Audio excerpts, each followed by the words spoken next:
5, 4, 3, 2, 1. How about we do it again? 6, 7, 4, 3, 2, 1. I think I followed it. Okay, let's try one more I time. definitely Ready? Ranking review. Ranking review. Ranking review. Say 6, 6, 5, 5, 4, 3, 2, 1.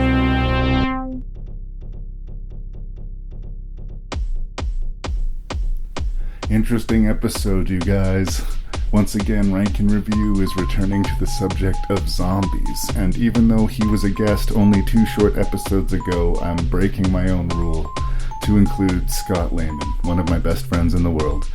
We don't see each other enough, but for some strange reason, we found ourselves in each other's company twice in 1 month, and we used the opportunity to record another podcast. And I think it's so darn good, I just couldn't wait to get it out to you. So, this episode, Scott Lehman will be co-hosting with me, and yes, we're going to talk zombies. And I think you're in for a treat. If you listen and you disagree, just let me know by writing me at ranknreview@gmail.com. That's ranknreview@gmail.com. Please check out the website at ranknreview.ca, and please forgive all of the spoilers and all of the coarse language. And now on with the show.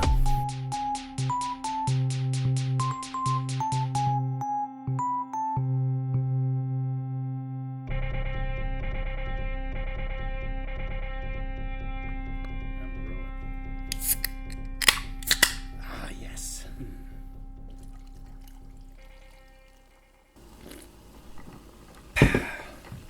Scott Lehman, it's great to see you, brother. Yep. This feels like a sequel episode in a lot of ways. I know we spoke very recently about genre comedies, but 2 years ago, has it already been 2 years? My God. Wow. We recorded the remakes episode at Banffgate National Park, which is where we are. Welcome back. And my brother drove all the way from Edmonton to be with us tonight to talk about zombies. I've got one of my favorite people to talk about one of my favorite genre. subjects. So I'm super happy. Actually, honestly, today I was like starting to get anxious around 4:30, 5 o'clock. Scott's going to be here soon. It really did take me back to being a little kid, and Scott and Karen are coming to visit. Because it was a busy time when last I saw you. I felt a little bit overwhelmed. Yeah, was something going on last time I saw you? I can't remember. Some shitty movie Oh, I forced right. you into watching, but Right. it was stressful times. And now I'm on vacation. I got a bit of Smirnoff in me. And Yep. we've never done an Honest Zombie episode before. Haven't you? I thought you had. Well, you and I. Oh, haven't. no, okay. No, You and I we have. talk about them often, but never with Never the recorder. officially, not on the record. Right. Well, here's today's free plug, first of all. Book of Trespasses. If it's coming to a city that you live in, go see it. Support it. Larry, that was, I was blown away. I was very impressed. I know you kind of downplay it a bit when you tell people about it. It's you tell an interesting story. And that was kind of the key, is it's an interesting story to let it happen. And it was a good time. I Thank can't you, wait to man. see. And it's the kind of movie demands a second viewing. Yeah. I want to see it again now, knowing how it plays out. I want to see it again to see See how all it the fits. pieces. Yep, it's well done. Thanks for the Putting- plug. We'll be in the Canadian festival circuit throughout the end of 2018 and throughout 2019. And then hopefully in a streaming service or some obscure cable station that we will definitely let you know about on Rank and Review. Right arm. But yes, Book of Trespasses. I remember that. That 5 years of my life. That's good. Thank you. Well, let's jump the rail. Let's talk about zombies. Right. What I like about this list of movies, other than that they're zombie movies, is that I feel like if someone was to ask me the question, like, why zombie movies? Why are you into zombie movies? Especially in this day and age where there's so much of it. It's just been so overcrowded that it seems like people are over it. How can you still run defense for zombies? All 6 of these movies, whether I like them or not, the only thing that really they have in common is zombies. They're all very different takes. Exactly. And unique. Yeah. So if someone has the attitude that all zombies are the same, I invite you to listen to this episode. And if you still think that way, then I think the problem might be yours. And you notice all 6 of these, none of them are your traditional Romero zombies either. So you don't get any of that. The other thing I noticed is none of these are big blockbuster. You got no Dawn of the Dead, World War Z. These are, for the most part, smaller. Fairly conservative in execution and budget, but that's okay. I'm fine with that. I have no problem watching a micro-budget movie. If I'm willing to make one, I'm sure as hell willing to watch. For sure. Right? And I think that you can do interesting things on a low budget with a zombie movie. I think that there's a different approach. I almost prefer them, Yeah. in honesty, because I know Brad Pitt's not going to get eaten by a zombie. You're not worried for Brad. Yeah, I don't know what's going to happen in something that costs $30,000 to make. Yeah. So, and there's just something rugged and rough about it. Like moment to moment in Wyrmwood, you really don't know what's going to hit you, but you're kind of anticipating it. Whatever it'll be okay, right? I've always loved the zombie movies. Like you, I'm a big fan. Yeah. But I think part of it is it's the monster that's, if it bites someone else, its only weapon is its teeth. Usually. And if it bites you, you become the monster. And then you bite someone else, now there's 3 monsters. Now there's 4 monsters. Now there's a city. Yeah. And now it's the country. And now it's taking over. It lends itself to the apocalypse kind of scenarios. Yeah. What happens to society now? And I've always found that just fun to watch, interesting. And you can make the story as big or as small as you want, and they're both equally effective, right? This is happening everywhere to everyone, and this narrative is going to follow this pocket of survivors, right? Right. But there's this whole other, extended world that's happening and chaos around them. And we lock into this one story for a specific reason, one usually thinks. But I think what I want to get into a little bit with this episode is the zombie is a metaphor. For me, I don't want to speak for you. For instance, Maggie, the Arnold Schwarzenegger zombie movie that we're going to talk about, is clearly a metaphor for cancer. For me, that was all over that movie. Life After Beth is clearly a metaphor for relationship that needs to end but isn't, right? The director of Nightmare City was trying to sell to this modern audience in the Blue Underground DVD edition of this that this is a movie about the AIDS virus or something like that. Whether or not they did that effectively or not, I think the fact that those notes are being played in a zombie movie is interesting. I see what you're getting at. When I'm watching these zombie movies, though, I'm not looking for what is this a metaphor to. I mean, you're the educated film guy that looks for, well, this is a metaphor for this and that. And I'm the guy that looks and says, I like that part when the zombie ate the guy's face and that was awesome. And it has to work on that level is my point, though. It's still like, if I feel like I'm being lectured in a zombie movie, that's going to turn me off right away. No. But I appreciate a fresh approach, you know? Well, sorry, go ahead. No, well, and just the attempt to render depth to a genre which is usually dismissed as having none. And that really frustrates me because from ground zero, from Night of the Living Dead, Romero has stuff to say. There's stuff going on in zombie movies, and it's still an entertaining, violent action movie, and that's what gets butts and seats. But if you want that intellectual layer, it's there, and it's not rubbing your face in it, it's just there. Well, we have, like you said, there's so many. We didn't always have this. No. We didn't always have a new zombie movie every 3 months, or the discount bin at Walmart where there's like 13 zombie movies coming out a week. Exactly, yeah. But now with there being so many out there, I want to see what's your take. What's the twist that you're making your zombie? It's not enough to say, well, what's your zombie movie about? Well, it's about zombies. Yeah. And there's a group of guys we're trying to get away from the zombies. You need to have more now. Yeah. You need to have maybe you have a different setting.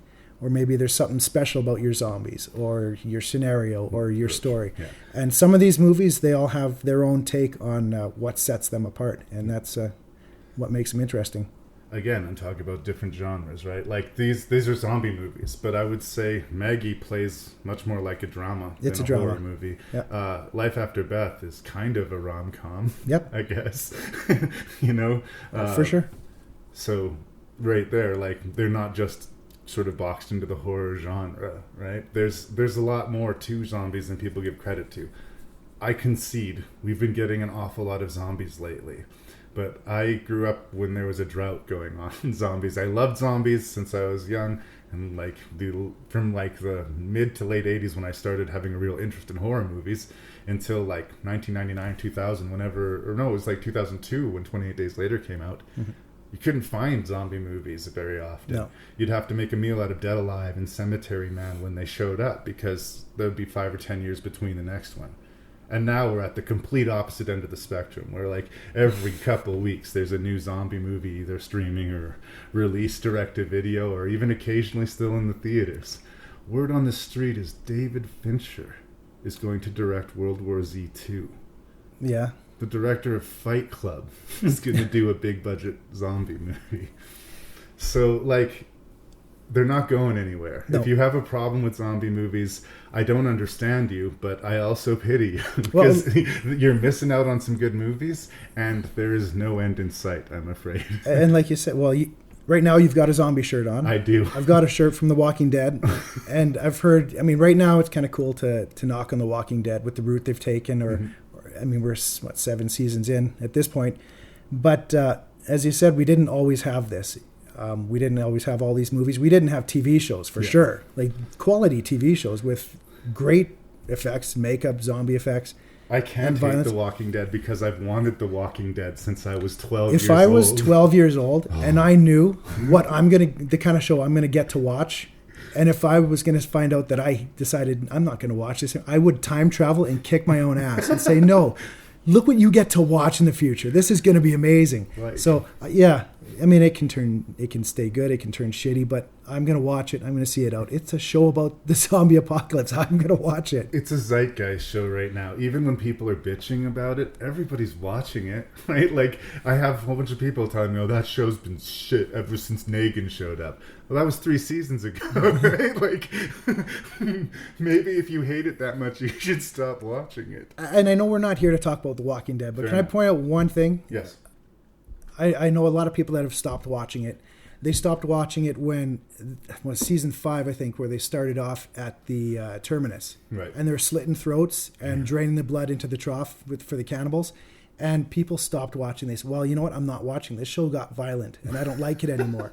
So you're telling me now the show about the zombie apocalypse has become too violent now, 6 years in, and now you're not going to watch anymore. And I thought, good. So we can get rid of those viewers that don't want that stuff and just let it be for the people that love it. Indeed. Glenn got his head bashed in. I mean, spoiler, but That sucks, but it also was people good said, for the well, show. this is too violent now. I can't watch this anymore. Now people are getting killed. It's, well, Guess what? People die in zombie movies. okay. To continue our treatise on The Walking Dead, though, anyone who says, like, it's too violent for them, I always like to remind people, what's the first thing that you saw in The Walking Dead? The very first shot. People think it's Rick waking up in the hospital, but it's not.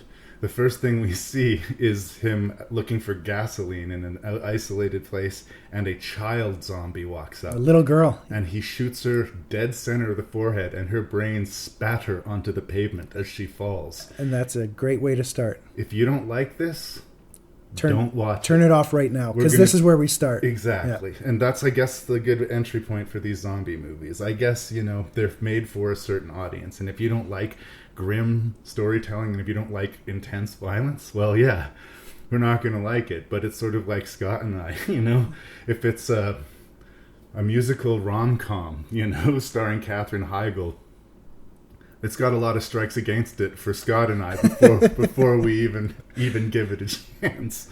And I guess, if anything, what I would like to accomplish with this podcast is some imaginary member of the audience will decide maybe I should give zombies another chance. Is there anything else you want to say before we start this thing?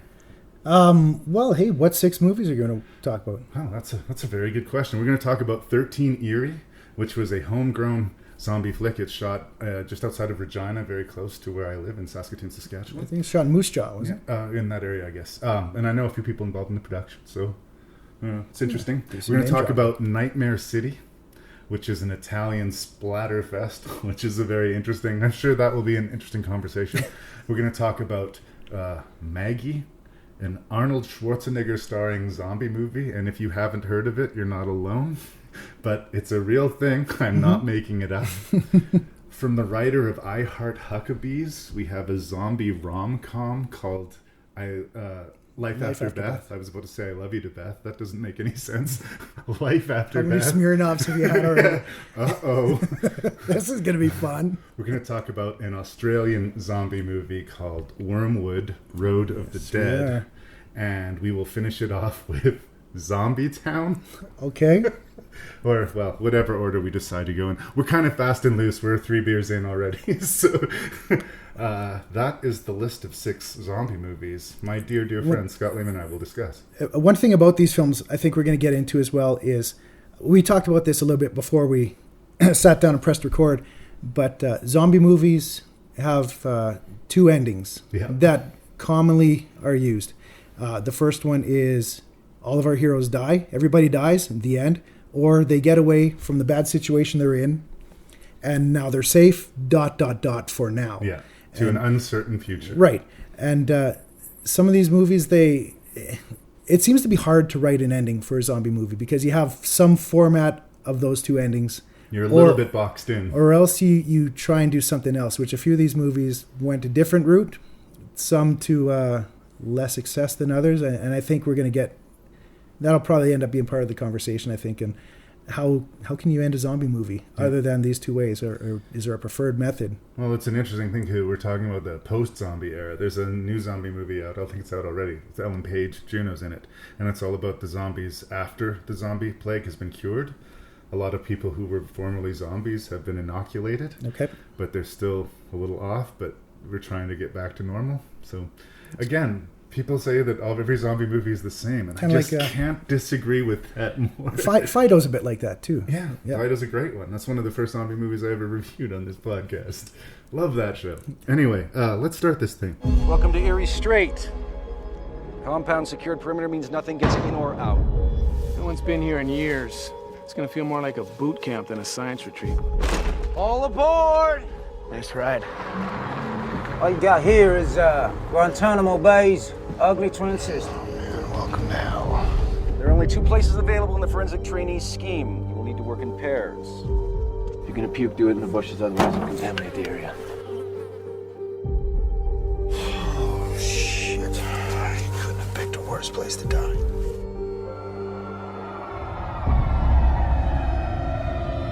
You heard about this place, right? Why? Well, you heard the rumors. Death row inmates. Saw something. I mean, nothing lives here. No one lives here. Group C, Group A, come in, over.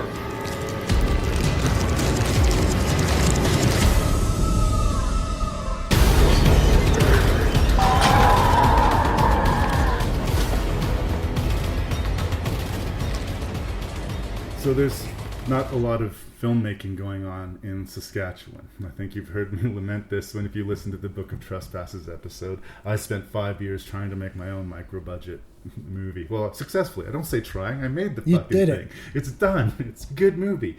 But there's one gentleman, and I gotta give him a lot of props, who's managed to make movies in Saskatchewan and remain in Saskatchewan and be successful. His name is Lowell Dean. He has directed this movie, 13 Eerie, and so far 2 Wolf Cop movies. And word on the street is they want to complete a trilogy of Wolf Cop, but they're seeing what they can do about that. I know we're not here for Wolf Cop, but I love Wolf Cop. I haven't seen the second one yet, but the first one, I get it. It's for a very specific audience, and but it's for those me. people will. I'm that love audience. it. Yeah. I was sold by this is a movie called Wolf Cop. Yeah, what do you want? What do you want? It's like Zombievers. It sells itself. Yeah. But this is not Wolf Cop that we're here to talk about. This is 13 Eerie. It is clearly a low-budget production, shot in my backyard, like I said, but I respect things about it. Like, they actually kind of have a murderer's row of underappreciated Canadian actors in this movie. Catherine Isabelle being the most recognizable from the Ginger Snap series, but Brendan Fletcher has been getting a lot of work both across the States and here. Horror fans will remember him from Freddy vs. Jason. I believe he's the only character killed by Freddy Krueger in that movie. I think that's true. I've heard that. I could be wrong about that. But anyway, he's in that movie. You'll see him in a lot of things. What is the other? Brendan Fair, I believe, was in Tucker and Dale versus Evil. Oh, yeah. And a lot of these guys you'll see in like bit parts in Canadian television or in a lot of independently made low budget Canadian movies. And it is a low budget movie. It is, and you can tell. And you get names like Catherine Isabelle, and it gives you some legitimacy right off the top. Maybe you get that low budget thing out of your mind. You say, well, okay, I know who that is. She's been in this and she's been in that. So if you don't have a lot of money, you have to be careful how you spend it. And where 13 Eerie decided to spend its money was on its cast and its special effects. And that was a good decision. I don't want to overpraise it because in the end of the day, it is kind of another zombie movie. A lot of people are saying like that they're hard to differentiate. I don't know how much new or how much different 13 Eerie brings to the table. But for people who are into the zombie cinema the way you and I are, and if you're hungry for another meal, this is one. It's not amazing, but it's certainly not awful. It's sort of a nice middle of the day, middle of the road kind of horror movie. Yeah. One thing I'd point out, I watched some of the behind the scenes stuff on. I read a little bit about it, and there was another Saskatchewan-based movie. What's it called again? Book of Trespasses. Yes, that took a little while to film. This film, however, you know how long they took? 3 weeks? 20 days. Yeah, 20 days is how long they filmed. So, Larry, it doesn't need to take 5 years. Just so you know, you can make a movie in less than a month. But what if your story takes place over several different seasons? There's CGI for that. You can make... Fucked it up. But, no, I enjoyed this movie. But you hit it right on the head. It doesn't really add anything new. In this one, we have... The zombies are... kind of super zombies. Toxic zombies, I like to qualify them as.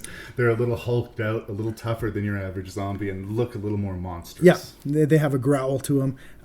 One thing I like about this kind of zombie movie is it's dark and it's violent, and the effects, it's all practical effects, as far as I could tell. Yeah. Nothing took me out of it as far as CGI, and the blood in this movie was thick and it's dark. Yep. It's just that thick, heavy, dark red blood, almost black, but it just seems a little bit more grisly. It's not cartoony like some of the other movies were just bright red. This one just felt a little more grisly. Yeah, and the grisly is what actually gives it its edge. Because I was watching it, I was enjoying it, and I was sort of going along with it. And the premise is these students are coming to this place that had been an abandoned penitentiary, and they've created these crime scenes with actual bodies, and they're going to study the crime scenes and be graded on it. They want to become forensic scientists, and this is a school for them, or like a field trip for them.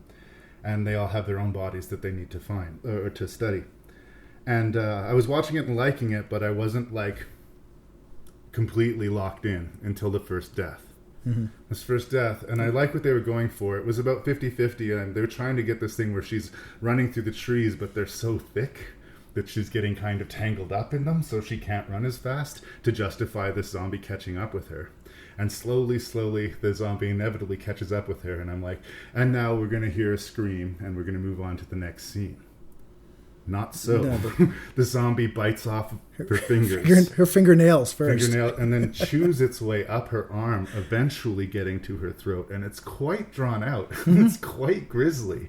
And that's like, I wasn't expecting that. And like, it pulled away where a lot of low-budget films have no choice. Or it stayed where a lot of low-budget films have no choice but to pull away, right?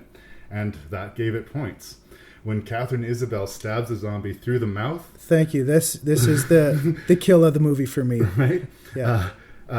she doesn't get it in the brain. She doesn't destroy it. It's sort of through its cheek. So she walks out of the thing, dragging the chunk of wood. She impales it against the wall with this blade or whatever. Yeah, and the effect of it sliding its face off of... It's great. And this is also a character that we've known a little bit. Like, we knew her as a human being. She wasn't just one of these monsters. A lot of them are just monsters from the second we meet them. So I liked that. It gave it some edge. I think because that edge worked, some of the humor in the movie kind of felt a little bit misplaced. There wasn't a lot of humor. Well, I guess in this, the comic relief, Larry. Yeah. Once again, the running gag of a guy named Larry being treated like shit by everybody in the movie. There's always a pothead named Larry in every movie. It's particularly frustrating in this thing because Larry doesn't really do anything to earn the contempt of everyone. No. Everybody fucking hates Larry because his name is Larry. There's a moment Katie Isabel says, "I'm gonna fucking kill Larry." And I could seems like they overuse his name, and whenever they do, they really hit Larry for some reason. And this is this Larry thing. I could have talked about it in Heat, but I didn't. But there's a character in Heat where the character says, "I have to demean myself with Larry just to be rid of you." Larry. Hollywood hates the name Larry. This is what happens, Larry. This is what happens, when you're Larry. Fucking stranger. Well, and here's the thing. I think if you were going to do that with Larry's character, make us hate Larry. I never really hated Larry. No, he's kind of a fool, but he's bumbling. He fucks up the walkie-talkies, so it makes it hard for people to communicate with each other. But he smells a rat before everyone else and is trying to tell them that they need to get out of there. And like the main teacher, who I think is the Cooper of the movie, I just hated that guy. He was such a dick. When he actually finally sees a zombie, does that change the way he treats Larry? No. Not at all. He still remains you're just defending him because his name is Larry. If it was Bob, you wouldn't care what they're treating Bob. I don't know. I don't know if I would or not. I think that character, the school teacher character, he was designed as a Cooper character, but for some reason wasn't being played as one. I found like all of his decisions to be wrong for the most part, and his treatment of both the students and the people. He doesn't even shake Larry's hand when Larry introduces himself. Like, he's a scumbag. He's an asshole. He's usually the character that we look forward to seeing killed, and he's one of the three people who makes it to the end of the movie for some reason. And he, because he disappears for the last third chunk of it. I don't know if he had something else to do. I kind of feel like maybe the ending was a retrofit or a change. I don't know this, but I was really thinking that he'd been bit. He said he just got some blood on him, but the way he kept rubbing his hand, I thought, he's going to turn. And it never happened. Because he stopped, a couple of them in the school bus, said, "Wait here, and I'll go be right back," or something. And he leaves, and he's gone for 20 minutes of the movie. And then we see him at the end. "Hey, guys, we're..." So... Not a really helpful character in that way. But I do think that Catherine Isabel and the two Rendons, and I can't remember, I'm missing the name. Is it... I'm going to say Nick Moran. I'm going to say Nick Moran. I think they have a good sort of vibe together. They're not supposed to be best friends, but they're kind of thrown into this scenario, and they team up really good. There's none of this infighting bullshit. One of the characters actually, in a really good scene, accidentally shoots another one of them in the back. And she's saying, "I'm so sorry. And he understands. These are high stakes. And I like that. Oops, I accidentally shot my own. It's like the scene in World War Z where the guy shoots himself in the face by accident, by falling down. Yeah. It was just, I guess sometimes shit just happens. Death by human error is a real thing, especially when people are panicking. And I like that, like, I think in another movie that guy would have been furious and, like, mad at her, or, that would have been something that she would have needed to pay for or redeemed for. And but the movie just treated it as it was a crazy scenario. She was trying to hit the zombie and he got nowhere. And other than that, though, proves pretty kick-ass at dealing with the undead. Yeah, she uses her chemistry skills to explode a zombie. It's kind of a MacGyver moment, but I let it go, So what sets these zombies apart, because we talk about how these are all different zombies, these ones, excuse you, they're fast running, almost like super zombies, but they're also not doing parkour. They're not CGI. They're not I Am Legend or World War Z. These are real people. They're running realistically, and I can take that. I can handle that. The explanation for why they is not fully explained. It's sort of hinted at. Yeah, I think that they were doing experiments on life prisoners. And why do they suddenly come back to life now? Were they triggered by these students? We don't know. I think so. Yeah, Well, because assume we see so. one of them laying face down. Yeah. And then they kind of wakens. But what is it? We're not dealing with an apocalypse here either. No. We're in a secluded area, and I think there's 3 zombies, and that's about it. They create Plus, a couple more yeah. as they go, but yeah, it starts with these 3 main problems. The movie works enough, and I'm proud of it because it's locally made. I also don't necessarily want to oversell it. If you're a gore hound, absolutely, the special effects are amazing. There's nothing wrong with any of the cast. It's a solid zombie entry. That's kind of where I begin and end with 13 Eerie. I'm proud that it was made in my backyard. Right. If I would have made 13 Eerie, I would have been proud of it. And for the, like you said, for the budget they made, Oh, yeah. the gore effects are top notch. Yeah. It's hard to beat them. Maybe even on this, well, let's not say much, but there is one major, the biggest problem maybe with this movie, and I think we talked about it before, is how there is no ending. Yeah. If we can talk about the ending. Yeah, it's just one of those moments where it just stops. It's you got to finish your damn movie. Yeah. It almost builds to a climax, and then there's still 4 people alive at the end in the car. They get away to a car. And the zombie has eaten the guy who owns the car, and the keys are caught in the zombie's teeth. And they're all like, oh no, They what go, are we going to do "Ah!" now? And we freeze Black. on them, screaming, and that's it. Yeah. I think it is disappointing ending. Like, again, the rest of it works enough that I let it go. Yeah. It's been done worse. There was a movie called Automaton Transfusion, another super low-budget zombie movie, which literally ends with "to be continued." Okay. And they never made another movie. Have you seen Rob Zombie's 31? I have not. Okay. Same thing. It ends with the same thing. Yeah. I mean, And it goes it's- on. it's the main villain and Sherry Moon. They are about to face off, and the movie's over. And it's like this. We have one more fight here. We have one zombie. How are they going to get away? Well, who knows? Maybe we'll find out in 13 Eerie too. But You can decide for your own self. Yeah, I agree.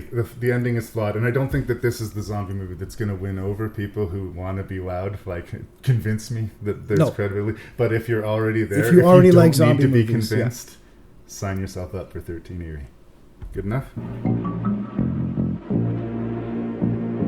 Top of the news this evening is speculation concerning the real facts behind the Department of Health announcement about a radioactive spill supposed to have occurred yesterday at the state nuclear plant. Information from an official source, which reached our newsroom this afternoon, stresses the seriousness of the situation.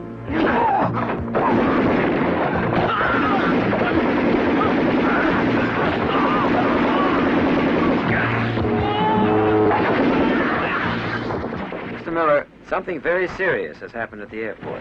But until we conclude our investigation and take the necessary countermeasures, nothing is going to leak out. Nothing.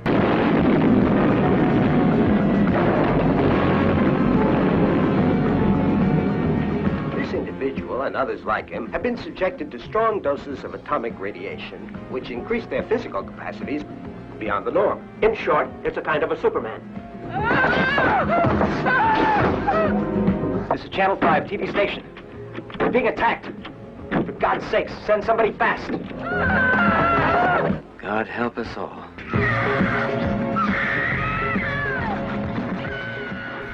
Okay, welcome to Nightmare City. Back up.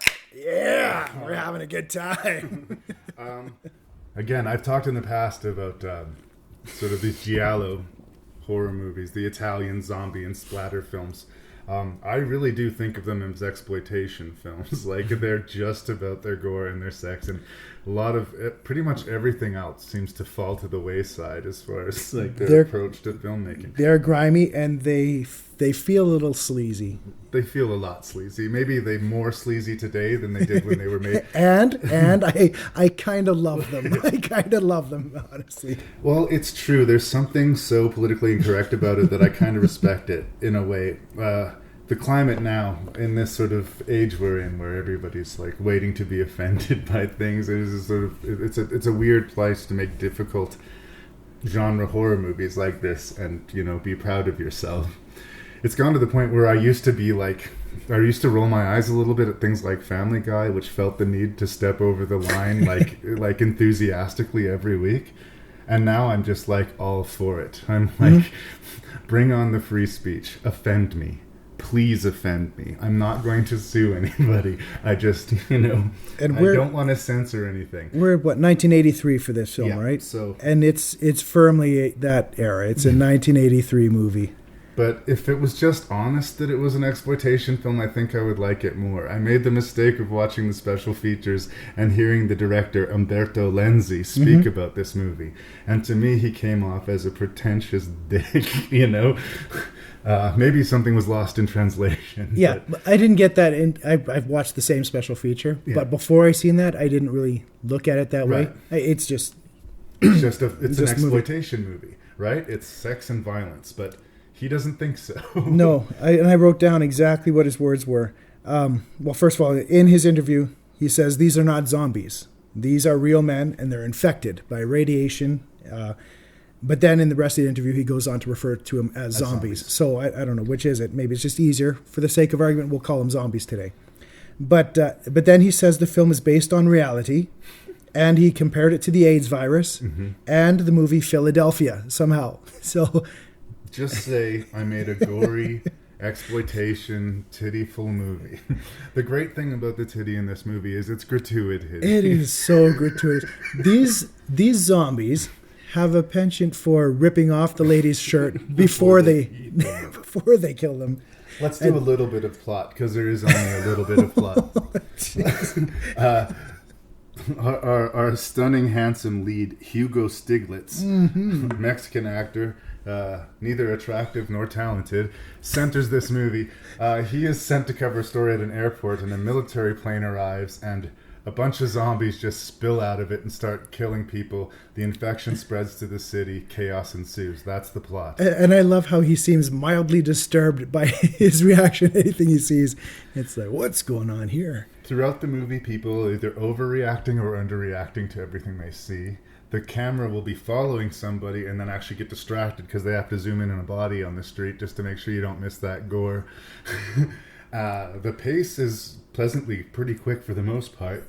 And I will give the movie points for you really don't know what you're going to see moment to moment. Like, there's something really crazy about it. I know that a lot of people have a lot of affection for it. Quentin Tarantino is a big fan. Yeah, Tom I've heard that. Savini is supposed to be making a remake of this movie. But at the end of the day, if you ask me, am I a fan of Nightmare City? Would I recommend it to people? I would say there's a very, very thin sliver margin of people who I would say, yes, you would like Nightmare City. The rest of us can just sit this one out. I'm here to say I am in that very slim margin. Right. This movie was in a VHS clamshell in the local mom and pop store called City of the Walking Dead at that time. And I must have rented that as a 12, 13-year-old kid like 20 times. I'm not sure what it was that drew me to this movie. I bet I could guess. But this movie, for what it's worth, it starts at minute 1 and it doesn't stop. It's pure chaos from the get-go and insanity. And there's craziness, there's carnage, and like Quentin Tarantino, like you said, he raves about this movie, and he points out this is the first film where zombies are running. Yeah. So this predates 28 Days Later and everything. Return of the Living Dead, all of those. These zombies run and they use weapons. So these are the zombies that don't just use teeth. In fact, they don't really. Well, they almost are vampiric in a way where they drink blood, but they carry knives, they carry guns, they know how to use weaponry, so they do everything. And like I said, before they stab a lady, they rip her shirt off first. Maybe that spoke to 13-year-old me. Again, this is just me being naive, expecting any kind of consistency, I guess. But some of them seem to be the slow, staggered, proper zombie, and some of them are high-speed, weapon-wielding zombies. There's not a lot of consistency at all, and it also has this narrative structure where, and I hate to spoil this movie from 1982 for you guys, but it's one of these movies where it was all a dream. And as a storytelling conceit, you have to have really impressed me for me to let that slide at the end of the movie. And I guess maybe in its defense, the fact that it's all a dream kind of helps to make sense of the nonsense that we see throughout the movie. Okay. I mean, if we're going to get to the ending already, we can do that. I mean, that's the problem with the film, is it's the biggest cop-out FU. It's an FU to the audience that what you watched for 88 minutes actually didn't happen. And now the movie's going to start, and then we're going to roll credits. Yeah, but what it does, he wakes up from a dream and says, oh, what a crazy dream. And then it goes on, and it replays the first 3 minutes of the movie. And then it says on the screen, the nightmare becomes reality. ... And yeah, if it's a cop-out ending. Yes. And we talked about the ending to 13 Eerie, where they just didn't write an ending. Right. Here, they did the dream ending. And which one's worse to you? I prefer 13 Eerie as a movie overall, for sure. I guess I'll say 13 Eerie bothered me less, but it felt to me like in 13 Eerie, maybe they just ran out of money. Like maybe they did have an extended sequence where the teacher turned into a super zombie and they had to fight him in the prison, but they just ran out of money. And they just said, well, let's do this then. It sort of felt like... When I was 12 or 13, I don't think the ending really bothered me, right, because of all the craziness I saw for the previous 90 minutes. But yeah, it's the worst ending. It's not an ending at all. I mean, it's 13 Eerie leaves you kind of on a cliffhanger. You think what you want happens. Maybe they get away, maybe they didn't. Tell yourself the rest of the story. But this is no ending. And the thing that bothers me, that same behind the scenes interview with the director, he says the original ending was that they get away on the helicopter and he thought that from was the silly. amusement park. And he did not like that. He defended his dream and the circular ending by saying it is smart, and the message it gives is that this could actually happen. Well, I would argue it was neither of those things. I had to rewind that and say, what the hell? But I don't know. And it's saying we just watched an 88-minute dream sequence is, like I said, it's a middle finger and F you to the audience. You just watched an 88-minute dream of. So if he's dreaming this, why is he dreaming about scenes that he's not in? Yeah. But I guess it's in defense of the movie, I suppose. And again, I'm not as big a fan as a lot of people. There's a scene, probably, I'm going to guess somewhere dead center of the movie, where we cut from some piece of carnage to a bunch of chicks in super tight swimsuits doing this weird dance yoga thing in a film studio. And the sequence goes on for quite a long time. We have to talk about that and soon. then, like, thrusting and gyrating, and we cut to the control room and the monitors. And then after, I'm going to say 5 minutes, maybe it wasn't, but maybe it was 3, it felt like 5. Then zombies just come into the place, rip the girls' clothes off, and kill them. One of them, I believe, gets their breast actually severed off. He cuts the nipple. Yeah. He actually cuts around the nipple. And look, it's not even a matter, did I enjoy it? It was just so fucking insane. The whole sequence was so fucking insane. This movie is a series of massacres. Yes. So we have, the first one is the plane lands, the professor comes out, and then all of these zombies come out and just massacre everybody. And then we have the workout TV studio massacre. Yep. Then we have a hospital massacre scene. Then we go to, there's a gas station. And then we have the amusement park. Just a bunch of, for a low budget movie. They had a lot of action. They went everywhere. Yeah. They crossed that city. But again, you talk about the scene in the blacked out hospital. I think I hate to be this dismissive, in a real zombie movie or a real horror movie, that could have been quite an intense, frightening scene, right? You're in a hospital, there are zombies, so that's a bad place to be, and all of the lights go out, and you have to find your way out, right? I think that could be a quite frightening, tense, terrifying, and violent over-the-top scene, but we just get violent and over-the-top, because that's all this director knows. When you talk about the inconsistencies, during when they're doing the workout video. Yes. There's a zombie that gets the door closed on his fingers. Yes. And he lets out a yell and retreats in pain. Right. Where in the previous massacre at the airport, they were getting shot in the chest and not even wincing. But here's an explanation scene that was in the movie. There's bonkers stuff throughout this movie. And I'm not saying this to point out flaws. I'm pointing out crazy reasons why I love this movie. I mean, I don't know. Maybe it doesn't make any sense. Maybe love is the wrong word. I'm just things I'm noticing now maybe that I didn't notice when I was a kid. There's an explanation scene when they were saying, are you saying these guys are almost indestructible? Are you saying we need to destroy the brain? And then he says, we will go with plan H. Keep plan B on standby. And we know neither what of those the plans. fuck? Why are we starting with plan H and then going to plan B? What about plan A? Why don't we start with plan A? And also, that sentence would make more sense if we knew what plan H or plan B was. It was kind of an Ed Wood moment, I thought. Let's start with plan H. How many different plans we got? But everybody, it's insanity. The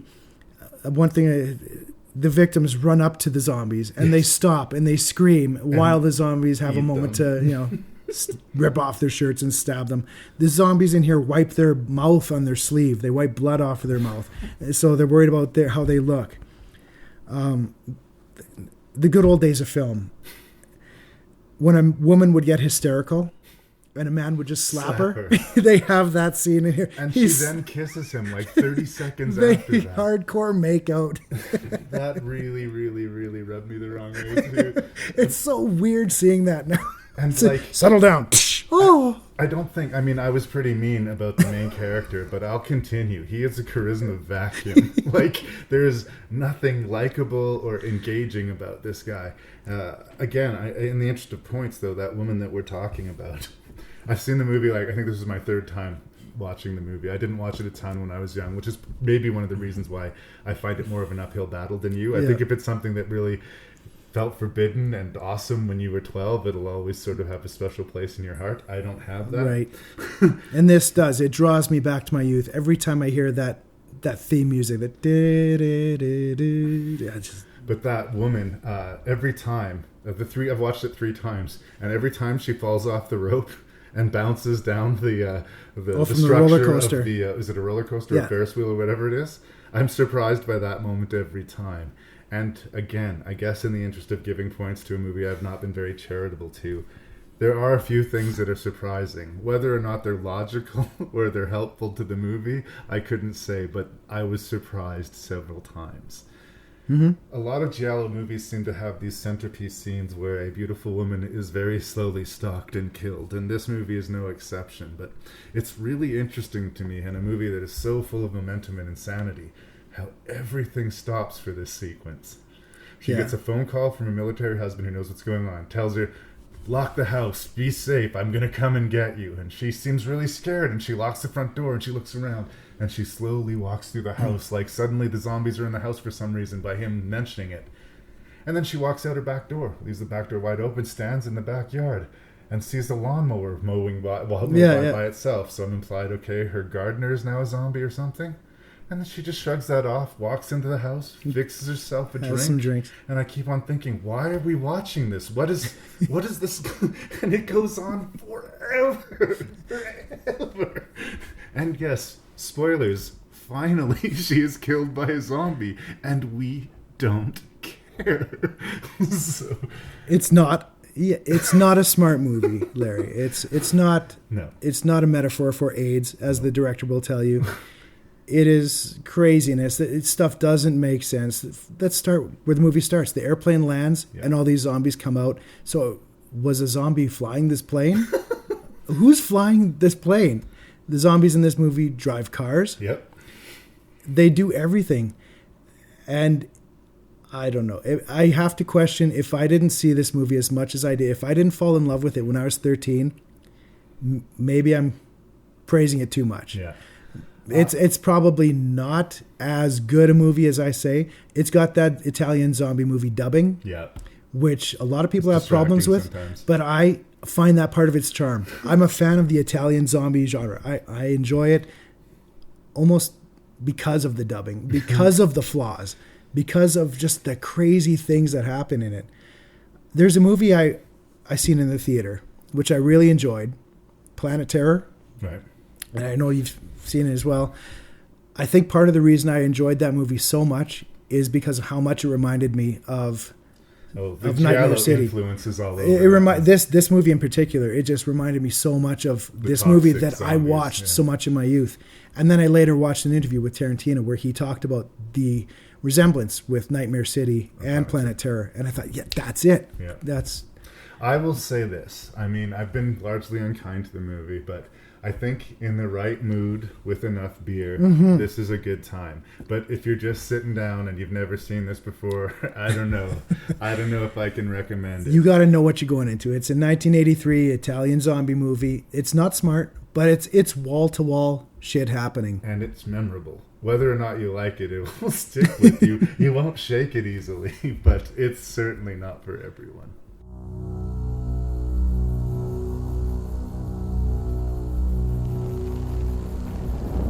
Dad, you've protected me all my life. Now it's my turn to protect you. There is life with you, not with me. Don't come looking for me. I'm safe. I'm fine. Mr. Vogel, I wouldn't normally release someone with this type of infection. Dad! I need you to follow the rules here. Quarantine is 8 weeks in.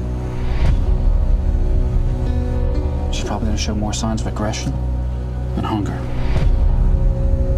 When that happens, say your goodbyes and get her straight into quarantine.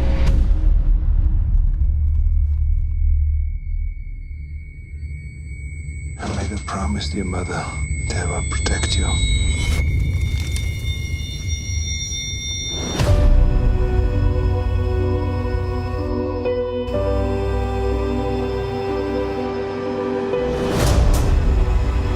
Quarantine rules apply to everybody, Wade.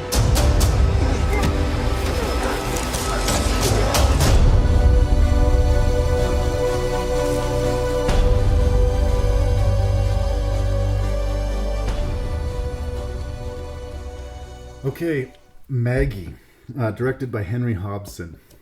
A lot of interesting things to say about this movie. I don't think we could have picked a more different zombie movie to follow up a review of Nightmare City. So like Nightmare different. City's at one end of the spectrum and this is at the other. This is not a good double bill. No, back to back. I don't know if that would make any sense to anybody. But it's a zombie post-apocalyptic feeling kind of drama. It's a zombie drama. Starring Go. Starring a very haggard-looking Arnold Schwarzenegger. And the great interesting thing about this is not only did he put some production behind it, he did this movie for free. Oh, I did not know that. He did not get paid for this movie. He just wanted to support the project, and he was looking for roles that would focus on Arnold Schwarzenegger, the actor, a little bit, because you're right, he's old, and these action movies are harder to sell these days, you know? It's that last Terminator movie kind of stung. I gotta say, old Arnie isn't working for me as much. I will say, upon second viewing, not only did my feelings for the movie increase, I think this is the best performance of Arnold Schwarzenegger's entire career, for my money. Like, I know his ideal casting was for the Terminator, and I know he was a completely perfect Conan, but he really acts in this movie, and I empathized with his character and felt things when he said and did things in a way that I just haven't before. Yeah, when I first heard the casting and then started watching the movie, I think I was wondering, well, do we need it to be Arnold? Schwarzenegger? Could we have anybody else? But he works. Yeah. And you'd think it would be this big black hole or a big thing that you'd have to get over to get to like the movie. But you believe him right away, or at least I did. I won't speak for you, but I believed him right away. His daughter's gone missing. It's that this zombie infection has happened. It seems like it's in some vague semblance of control, but things aren't necessarily better. People are burning their crops. But that's one thing that's different about this movie is the timeline. We don't often see movies that take place after the zombie apocalypse, where we're now rebuilding. Yeah. That's the impression I got. Anyways, we're now controlling this. We're rebuilding our cities. We have power back on in some areas. Yeah. But it still feels post-apocalyptic. The whole movie is bleached out in that sort of... It's very gray palette. And a lot of people are distracted when they sort of do those post-coloring to the movies. But I think for the tone of the movie, it absolutely works.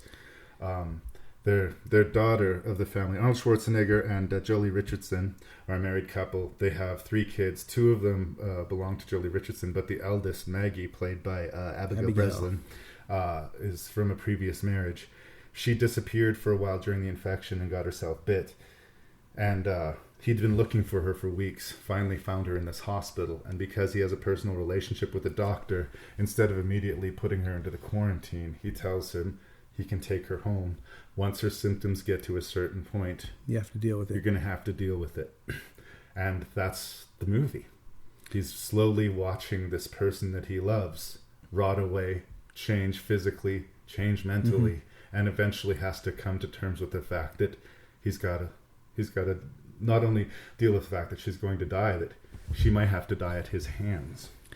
And all of the weight of that emotion is right on Schwarzenegger's face. Yeah. He doesn't have to say much. You just feel it on his face. And that's acting. That is acting. And you called it a zombie drama. Yeah. I mean, it's probably the first zombie drama that I could think of that's a heavy drama. Yeah. But I mean, nothing immediately jumps to mind. At its base, though, I would say it's a family drama. Right. I mean, even more than a zombie drama. It's about family. And I mean, she's changing. But it could be any disease. It could be, I mean, we talked about earlier, you said it could be cancer. It could be AIDS. It could be anything. It, yeah. But the only thing is, the difference is once you get cancer, you don't start eating your neighbors. Well, but do you? I mean, the people around you are directly affected to the negative, right? There is a physical and a psychological transformation and deterioration. There's a really powerful scene with Arnold Schwarzenegger sitting off the side of the hospital, and as much as things are getting better, the world is in flux. There's burned out cars. The stores are like walk in and grab stuff if you need it in a lot of places.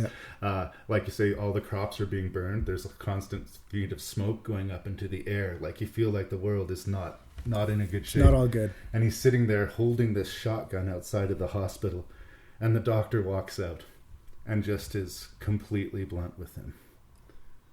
You got 3 options. You take her to the containment area where she's going to have a really bad and lonely end. We give you this medication so she can have the same bad end and you can witness it. Or you can shoot her dead. Yeah, option 3, and he points to the gun. I recommend option 3. He even says, the first time he just gives them the options. Yeah. The last time he says, I recommend option 3. And he's telling this father, blow your daughter's head off with a shotgun. And this, I mean, what Arnold shows here is, in his face, is the love that he does have for his daughter. You got to know going into this movie what you're in for. Right.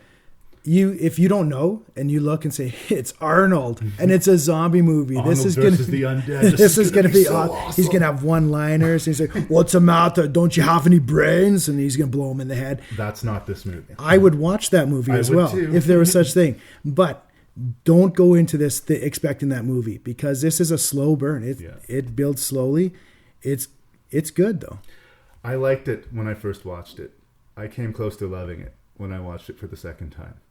Again, I found this deeper thread into it. I think I latched onto the cancer thing because at the time I was watching it, a really good friend of mine who's super into horror movies was like saying, well, what'd you think? I'm really curious about it. But I knew that he was in the midst of dealing with somebody who he loved, fighting with cancer. And I said, it's a good movie. Don't watch it. Not right now. No. Like, if it caught you on the wrong day, it would. It's too close to home, right? And I think maybe that's why you're right. You could use AIDS, you could use a lot of other sicknesses, but this whole thing too, where she bonds with another person who's bitten. She meets this boy at a campfire, and you kind of like make friends, and you can identify with this person who's fighting the same fight. Yeah. But then you get to see through that person where this fight leads. She sees this kid dragged out of his home. She sees the police fighting off his dad. She sees them taken away and to never come back again, to die a horrible, painful death alone and away from the people he loves. And is that better or worse for the people he loves? It's a pretty deep zombie movie. It is. We don't have a lot of movies like this. No. And it's a tough sell. Like, I get it. I totally get it. Like, I think if Arnold hadn't agreed to do it and hadn't put his production behind it and hadn't agreed to do it for free, maybe this movie doesn't exist. And not funny, but I watched this with my son, actually. Yeah, you're saying it. And his cousin.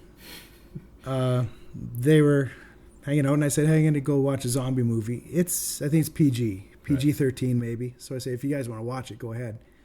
So they said, yeah. Arnold's in it. Yeah, I'm down. So they came to watch it, and they sat through the movie. And as soon as the screen fades to black, my son stands up and says, well, that was depressing. Yeah. Well, his cousin gets a, yeah, no kidding. He's not wrong. And they're saying, that was the most depressing zombie movie I've ever seen, but it was good. Yeah. And it's a mood specific thing. And like, even though I came close to saying I love the movie, I don't know how much rewatching of this it would happen. But would I recommend it to somebody? Yes. And as defense for the zombie genre? Yes. I also think Jolie Richardson has a really interesting part to play in this movie. She's as the stepmom? Yeah.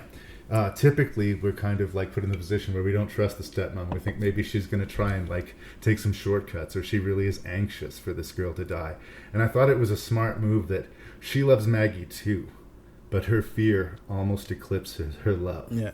And she also has 2 other kids, right? I mean, they send those kids out of the house right away. That's step 1, and that makes 100% sense. Mm-hmm. But there's a great scene between the two, between Maggie and her, where Maggie's talking about, is somebody cooking something? Something smells really good in the house. God.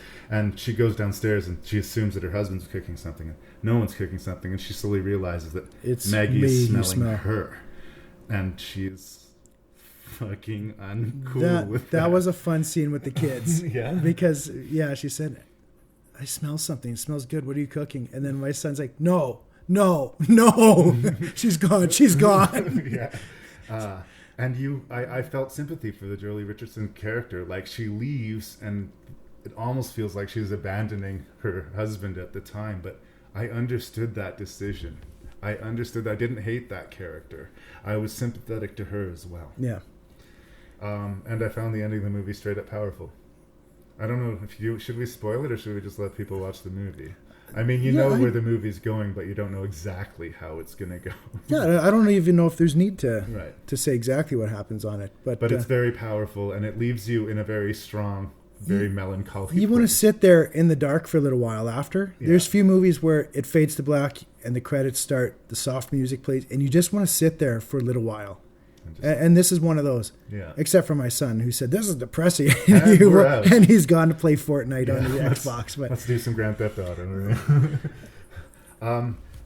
Is it for everybody? Again, no. But I can't encourage people to watch it enough. Like, please watch it, because it's so unique. No one's interested in Maggie too, right? No. And I mean, it's maybe not for all zombie fans. If you're the one that 13 Eerie is the greatest thing you've ever seen, right, then this might not really work for you. This is one of the rare zombie movies where I believe nobody dies. Nobody gets actually eaten by a zombie in the movie. I mean, we don't see people pulled apart by zombies. There are a few people who I think we see a zombie die very early in a gas station. Yes, Arnold does kill somebody, and it's very early in the movie, so you're thinking, okay, well, maybe there is going to be a little bit of carnage, but it's not that movie. Yeah. This is so not that movie. But please watch it. Like, I get it if somebody watched the movie, like you said, expecting Arnold versus the undead and being disappointed by it. But honestly, if you watch this movie and were disappointed by it, give it some time and watch it knowing what it is, right? Watch it as a drama. Watch it as a human drama or a tragedy. It's not the party movie. No. Right? No, this isn't a Halloween night goof party. No, not at all. Call the guys up. Yeah, exactly. We're going to get drunk and we're going to watch Maggie. It's like the Requiem for a Dream of zombie movies. And this is the end. Yeah. So I guess that's where I'll leave it. It's the Requiem for a Dream of zombie movies. So go in prepared. I'm a mess, Mr. Slocum. There's just like so many things that I wish I had told her. Me too. Did anyone leave a message for me today? The Slocums? Nope, not today. I think they're avoiding me. Zach, go away! Okay. Where is she? Listen. She is not dead. I went to her grave. There's a hole in the ground. It's a miracle. It's a miracle. She's resurrected. Resurrection. She's resurrected. Okay, and that's better. Why? Why is that better? It's from the Old Testament. Why is all my stuff in boxes now? Beth, you're so beautiful. I'm so happy you're back. You don't want to eat me, do you? Not right now. No, I mean like really eat me. Not with my parents around. Okay. It's not fun. It's weird. End of kiss, guys. What's going on? I wrote this for you. This sucks. Well, if you could just listen to your heart. Zach, what's happening to me? You ate a guy. Oh, what do you want from me, Zach? I'm a zombie. And we're back. All right. Brief intermission. What's We're next, halfway Larry? through. We're halfway through. So, from the dark doldrums of Maggie to a much brighter, sort of suburban set, pastel-colored Life After Beth. This movie comes from Jeff Baena, who I think a lot of the riddles about this movie could be answered if you saw the movie he co-wrote with David O. Russell called I Heart Huckabees, which is an utterly insane sort of psychological, philosophical comedy. And it's full of ideas and full of crazy. And that's kind of how I feel about Life After Beth. It's full of ideas and full of crazy. The first time I watched it, I wasn't sure if it actually added up to anything. Like, it was a series of scenes and it held my attention, but when it was over, I kind of felt, And once again, like I was saying when we talked about Maggie, when I revisited it to watch the podcast, I actually found a lot more to like in Life After Beth. To me, I think the metaphor that we're tackling is when people or relationships become toxic, when things are bad for you, you have to let them go. You have to let them die, metaphorically. And that's not an easy thing to do. But if it's time to end it, it's time to end it. The main character, Dane DeHaan, was in an intense, passionate relationship with this woman, Beth. He's buddies with her parents, who are memorably played by Molly Shannon and John C. Reilly. Yep. And who's Beth played by? Aubrey Plaza. That's right. Let's give her some Give her some name. love. She's a good actress and she's attractive. And I think she was born to play a zombie. a zombie. I think she had a little bit of fun with that. I think she liked playing a zombie a lot. I think she was do. more interested in playing the zombie than she was in playing the character of Beth in a I lot think of ways. so. But yeah, she dies and he's devastated by it, and he's being ghosted by her parents for some reason. And maybe they're like dealing with the grief, maybe they're not. But he comes by their house one day and he sees Beth. She is alive. And it's a resurrection. Her parents, Molly Shannon, insists it's a resurrection. It's a resurrection.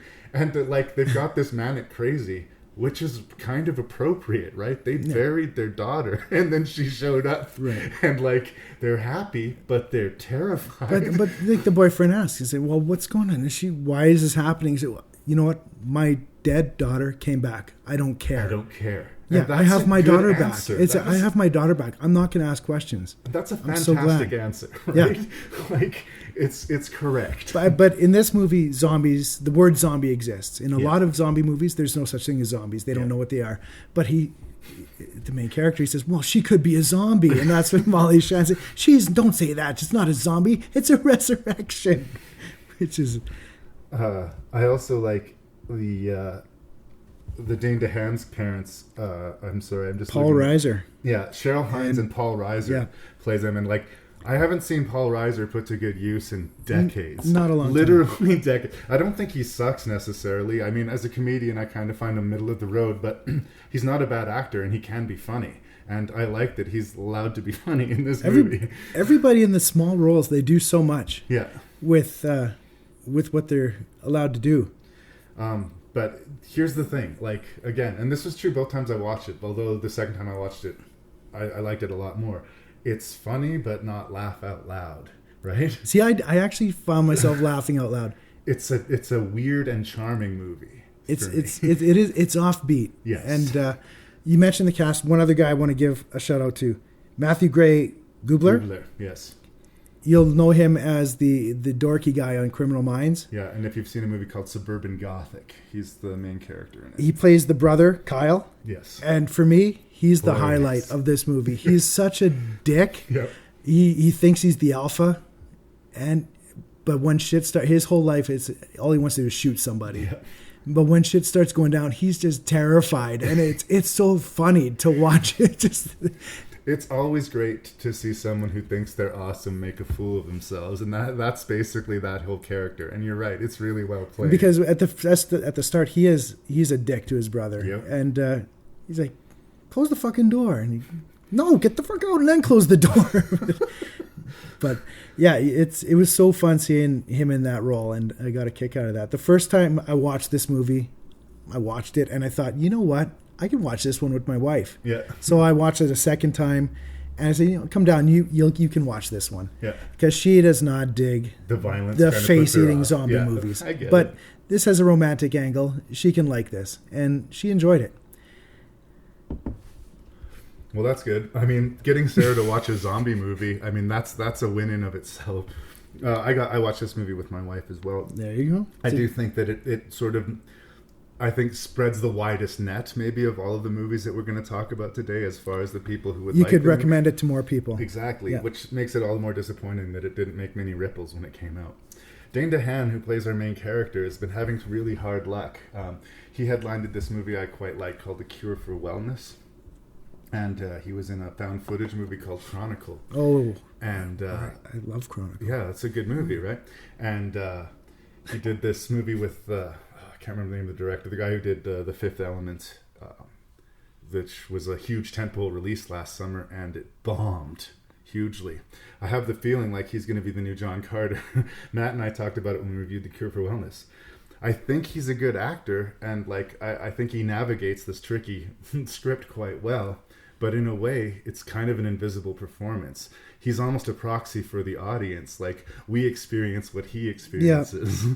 So he's so good that he's invisible in the movie. And I hope people keep giving Dane DeHaan work, because I think he's got the goods. He's interesting. Yeah.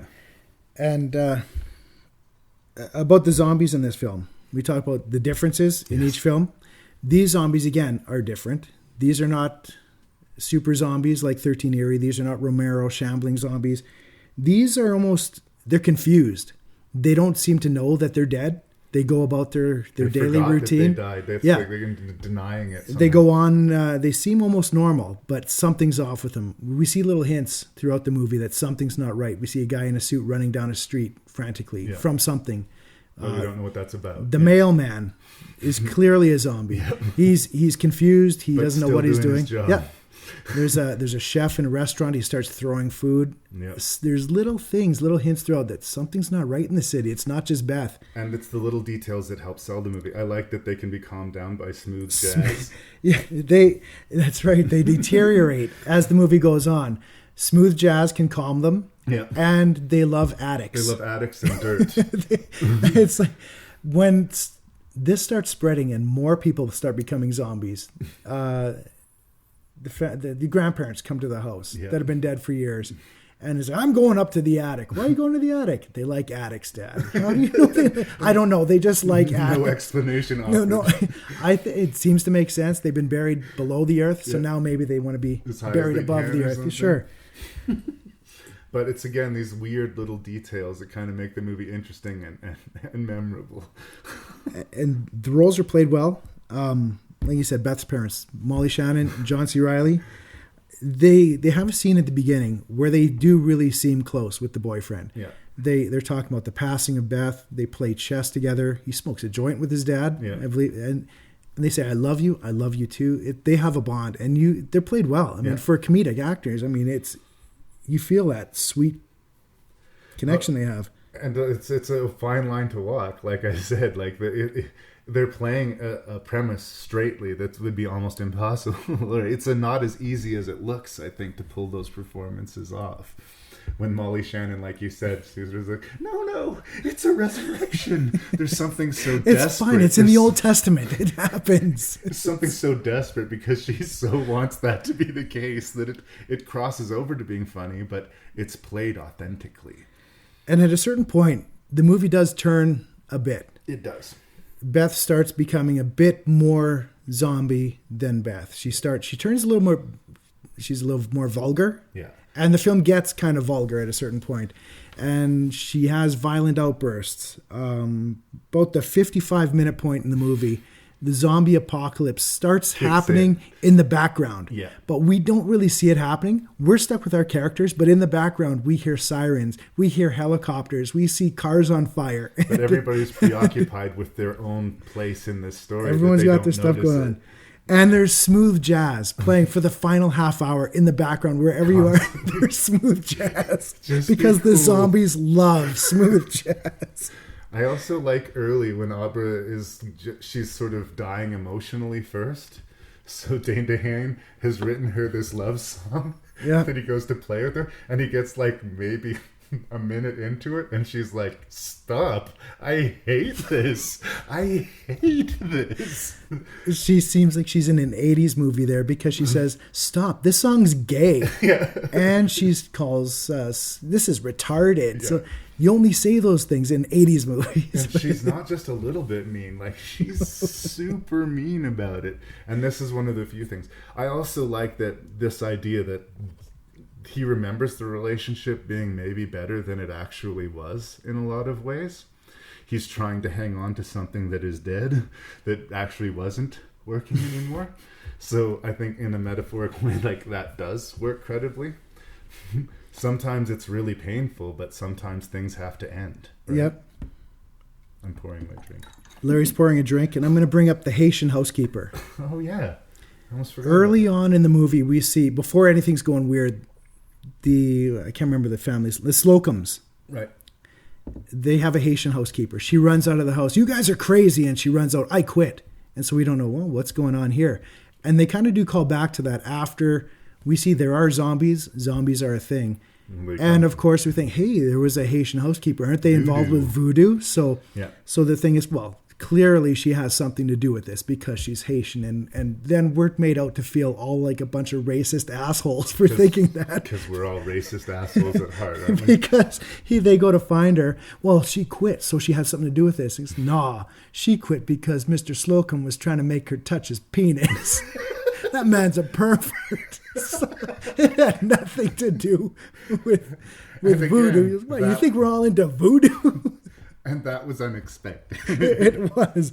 It does play in the theater of the uncomfortable in that way. There's a lot of times where characters confidently smack their head against the wall. I have the solution, not at all. They step on a rake completely, right? Moments. And, sucks for them, but it's great for us. Moments like that, and moments like the brother Kyle, when he's able to, I've joined the resistance, and he's got a gun. An elderly lady walking on the street says, "Excuse me, sir." He turns around and shoots her in the friggin' face. Clearly murdered. And she's dead for real. Yep. She remains on the street for the rest of that scene. He just doesn't know what to do. He's just shooting everybody. And again, we laugh, but that's kind of horrible. It's that unexpected, like, whoa, what the? We don't know this lady, so we don't really care that she died. It's kind of a shock. It's a laugh. And I guess I'll finish where I began. That's sort of the strength of the movie. Like, it's very strange from moment to moment. You're never sure what you're going to get, but you're going to like what you're getting. Or I did anyway. And the SHIT does hit the fan in the absolutely. movie. I mean, eventually, there's it's a slow burn. There's a scene where Molly Shannon is cutting off her fingers to feed her daughter. Yeah. And that's actually pretty gross. Yeah. Like that's a... And that's how far gone she's in. And Molly Shannon plays crazy so well. So well. Her eyes are just so gone. I love it. And the image, I mean, you'll see this on the back of the DVD, but there's an image of Aubrey Plaza tied to a stove. She's got a stove tied to her back. Yeah, she's piggybacking a complete stove as a safety precaution. And that on its own, it is a strong image. And so strange. It's good. Seeing her tumble down that hill with the stove on her back is just brutal. Or when she falls back and gets all turtled, and she can't move. She's sort of, there's no movie like it, and that's why I like it. You're right. You can kind of recommend this to a wider margin if you can deal with the language. Set your brain to strange for sure. It's not for everyone, but of the movies we're talking about, I think this hits the broadest audience. It probably does.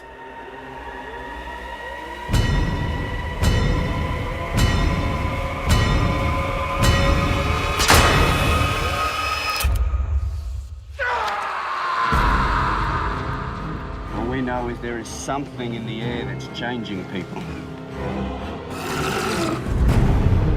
I need you to get me to Bulla Bulla. Why? To get his sister. You get to see what the adults do after dark. Oi! Can we come inside? There's zombies everywhere! Yeah, okay.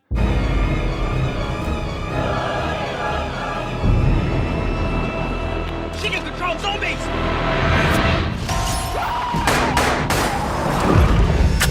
We need fuel.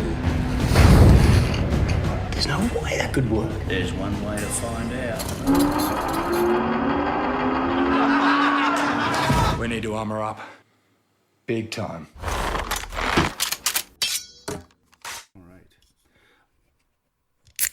Yeah. Thank you. Wyrmwood Road of the Dead is an Australian low-budget zombie feature that borrows more than a little bit from Mad Max and more than a little bit from, let's say, the Dawn of the Dead vibe of zombie movies. Is making it big, loud, punk rock, noisy, violent zombie movie. Yeah. And I think it's pretty uniformly successful in doing what it wants to do, which is keeping you on your toes, keeping you surprised, and constantly hitting you with things that are ridiculous but entertaining. It doesn't give you 20 seconds to not be entertained by something. No. They won't let you stop to think about it because things will fall apart really quickly if you stop to think about it. So they just keep going. It's great. You're right. It's crazy, and it keeps you too busy to realize, wait, there's no, hold on a second. So no. they're using zombie blood to fuel their cars now? Is that what's happening? Okay. Well, again, we're talking about the difference in all these zombies. Yes, these zombies have a twist. Yes. Where you said it. I mean, their breath is fuel. Fuel doesn't burn in cars anymore. And this zombie infection, I don't know, somehow the fuel burning capacity has gone into these infected people. They're also fairly aggressive zombies, and so they're not this slow, shambling, staggering. We open with a absolutely grim, uncharacteristically grim, considering the rest of the film, sequence of this guy losing his entire family and attempting to take his own life. And he is interrupted and sort of gets caught up in this series of events. But it's interesting. We keep on meeting people that we think are going to be our new protagonist, and then they die or leave the movie. I mean, you hold on to that moment here with the father, his wife, and his daughter. Yeah, that's that whole section of the movie. That's like it's almost like a separate feel Tonally, for the movie. It's separate. I mean, it is. It's actually it's a legit zombie. It's heavy and it's dark. And it's done well, I think. It is, but it's tonally off of the rest of the movie. It is. And this is early on when we're meeting our people. We get a little backstory from the one character, how he had to kill his brother or his friend or whatever. And then we meet this family, see their backstory. And that whole sequence, when he has to put his own daughter down, she turns zombie in the backseat of a car, and she's in the seatbelt. She's reaching for him, and he has to put a nail through his wife's face. And that it was a dark, heavy scene, considering what's to follow, which is like insanity. Balls out insanity. Yes. We have, right after this really heavy shit that we see, we get to have some fun. Yeah. And now the real craziness begins. He also has... Was she a sister? I'm trying to remember now. His sister, Brooke. Yeah, she's been held captive by... Played by Bianca Brady. Who I'm a fan of just because of this movie. I don't know if I've seen her in anything other than this movie, to be honest. Maybe I haven't. No, I'm a fan of her now because of this movie. And I want to see more of her. She's tough, she's cool, she's attractive, and she has a tricky role to play. It would be hard to sell. They've been doing experiments on her, and this really crazy but entertaining mad scientist who's just like bubbling over with his own evil intentions. Who sings and dances while he performs experiments on zombies. Love it. He's a bad dude, but you got to respect he loves his job. So the experiments on her have given her this weird psychic ability that she can sense when the zombies are around and even control them. I use the phrase, she's the zombie whisperer. Exactly. Yeah. And this all is sort of slowly, beat by beat. We'll every now and then cut through one section of carnage with our main character, Barry, and his ragtag crew to her imprisoned, and she slowly becomes more of this I guess, superhero. And which is why it's interesting. I've heard that they've made they want to make a TV series out of this.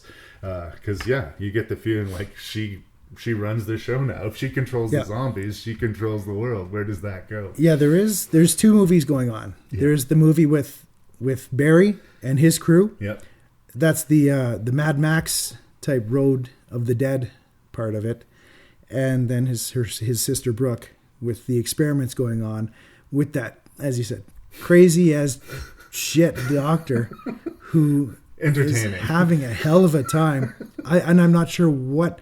The one question I have with this movie is how long exactly has this zombie thing been going on? Because the military or whatever they seem rather organized. And did they cause it, or are they trying to cure it? Yeah, are they trying to create these super soldiers? Or are they trying to just do some tests? The movie's moving too fast to bother answering those questions. There's a lot to say about this. I mean, this movie starts, like we talk about Nightmare City, this movie starts from the moment it starts. Deadline. And it goes. It doesn't stop. It's a zombie movie from the moment it starts. And 25 minutes in, the doctor in the hazmat suit walks in, and things get weird, and they just get weirder. Getting weirder and weirder and weirder. The first difference you notice with these zombies is their breath. Yeah. If you pay attention, you notice a little bit of green breath coming out of them. And distortion, and it's like fumes. Yeah, it's almost a little bit distracting at first until you understand when they put it together why this is. And that's when they realize their breath is flammable, which means we can burn it as fuel. And we can explode them if necessary. And we learn that because we meet Neville. And I just love that our heroes meet a group of Aussies in a garage. Fucking Australians, right? And I just love how casual they are. Say, what are you doing? We're in a garage. Can we come in? Oh, all right. One of them... How do we get in? Just let them walk towards you and then run around them. That's my Australian accent, really bad. Well, they're one of the dudes who's badly injured by a zombie, and this buddy asks him if he wants a beer. And he goes, "What do you fucking think?" "Yes, I want a fucking beer." They're instantly charming, even though one of those characters totally kills an innocent survivor when they introduce him. That's my favorite part of the movie. Barry meets this dude. I can't remember his name now. Yeah, it's the guy that really saves Barry. Yeah. Barry is going to put a bullet in his head. And he just killed his family. This guy says, "No, man, we're in this together. We're going to... where do you want to go?" "I've got to go find my sister. I'm going to help you get to her." And we think these are our two guys. Yeah. And they go off. They hear a noise. They're in the woods. We kind of like this guy because he's a good guy. He talked our hero from shooting himself. And his head disintegrates. Unexpectedly. Blam! His head explodes all over Barry. Yeah. And we get... What's the guy's name that comes in? Oh, Leon Burchill. Okay, Benny. Who plays Benny. He is the comic relief for the rest of this movie. He comes, he goes, "Oh, is he not a fucking zombie?" He says, "No, he wasn't a fucking zombie." "Oh, is he all right?" "No, he's fucking dead." And because the scene before this was so dark and depressing with him killing his daughter and his wife. Yep. And we see this unexpected explosion of a face out of the blue. Now, I do want to say, I saw it coming the microsecond before it happened. Really? There's just this reverse shot. They do a shot of him walking forward, and then they do a shot of the back of his bald head, and then they do a shot of our character, and then they do a reverse shot to the back of his head. And I was like, he's about to... And his fucking head exploded, right? I thought he was a fucking zombie. Yeah. But you're right. I mean, in other movie reviews, I would actually sort of slap the wrists of a movie that didn't kind of understand its tone, but it sort of feeds into the crazy energy of the movie that it gets super emotional for a second, and then it gets super stupid in the next moment. A little background information on it, just watching some of the behind the scenes stuff. The guy that got his head blown off, he actually had a bigger role. That he was supposed to stay throughout the movie as his sidekick. I just thought that would be funny. But I think, how long did Book of Trespasses take to make again? About 5 years. This movie took 4 years. They filmed only on weekends because they had jobs. They had to, yeah. So it's one of those. It took 4 years to film this sucker because they only filmed on Saturday and Sunday. Turns out that the actor that played the guy that got his face blown up, had to go. He had other stuff to do. So they said, okay, well, You're dead this weekend. Let's kill him in a really unexpected, glorious fashion.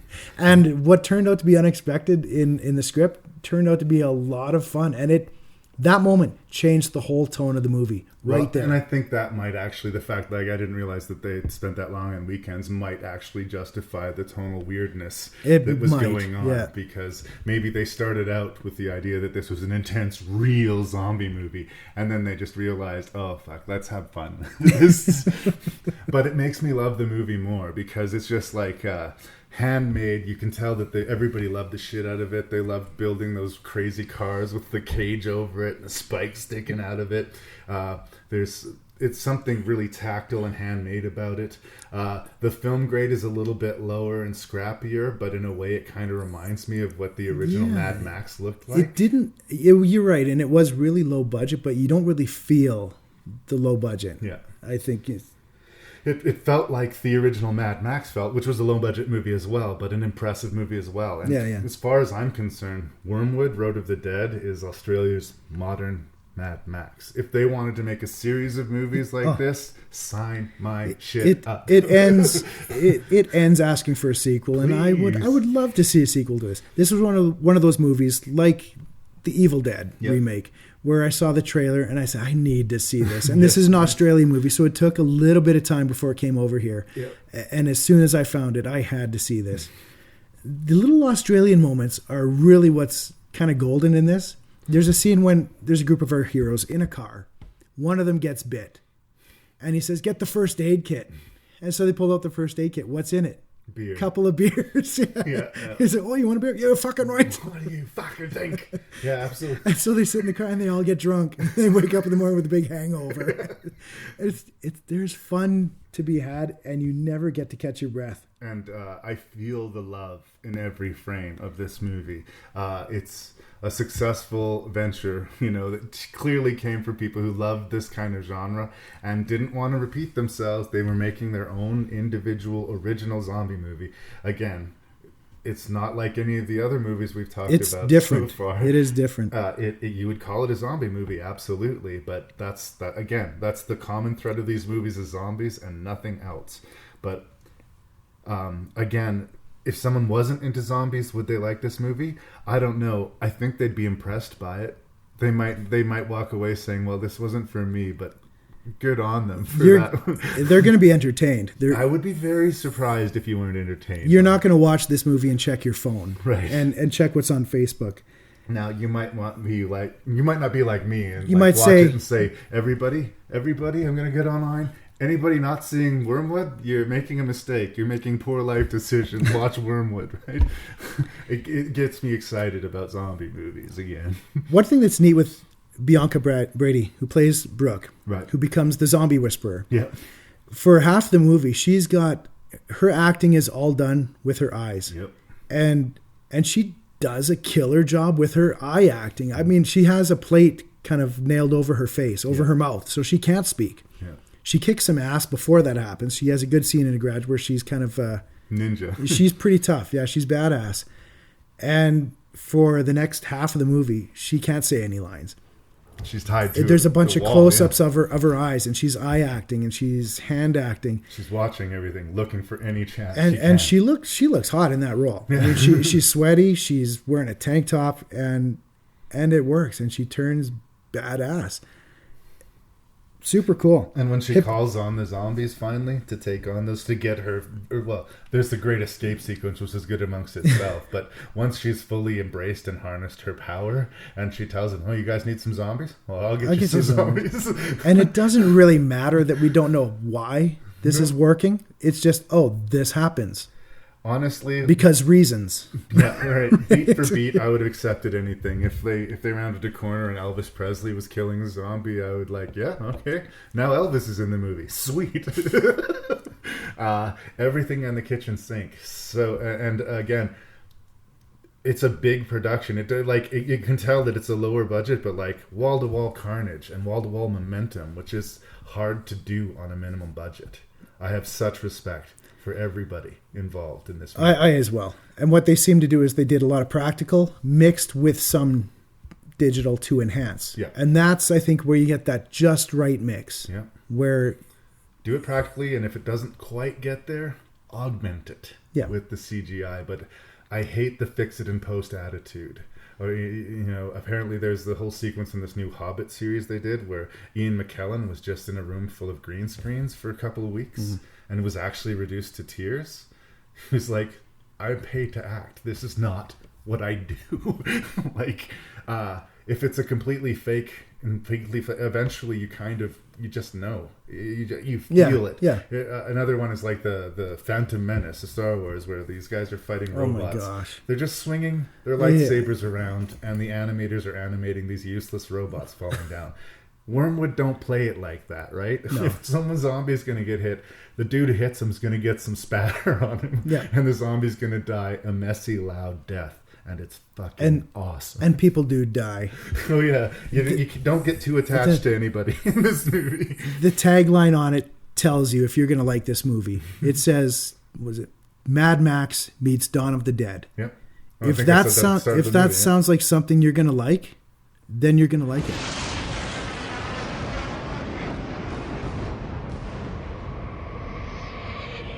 There is no cure, no escape, no rescue, and no one left to trust. When a deadly parasite That's what's causing your violent behavior. turns the residents of a small Vermont town into the spawn of hell. Now, 3 friends are the only ones You just shot Miss Mahoney. Yeah, I never did care for her much. who can stop Armageddon. What's that mean? We got what? 150 zombies? Welcome to Otis. We can't go around wasting our neighbors. Just one of those goddamn zombie things. Jesus, I sat next to her in church last Sunday. I tell you, you won't be sitting next to her this Sunday. The battle has begun.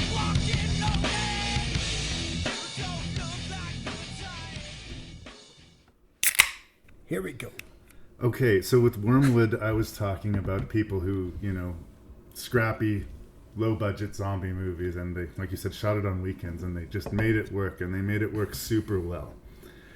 Moving to Zombie Town, it's an American production, and similar idea. You really get the feeling like this is a group of friends who love zombie movies and want to make one, and are earnestly trying to do the best they can. It was clearly like full-frame direct-to-video, 2007, where Wyrmwood, I think, came out quite successful. I think Zombie Town kind of falls short, but it's kind of heartbreaking because they're so close. It's not bad enough to be laughably awful or dismissible. Like, you can't just, fuck that movie. Right.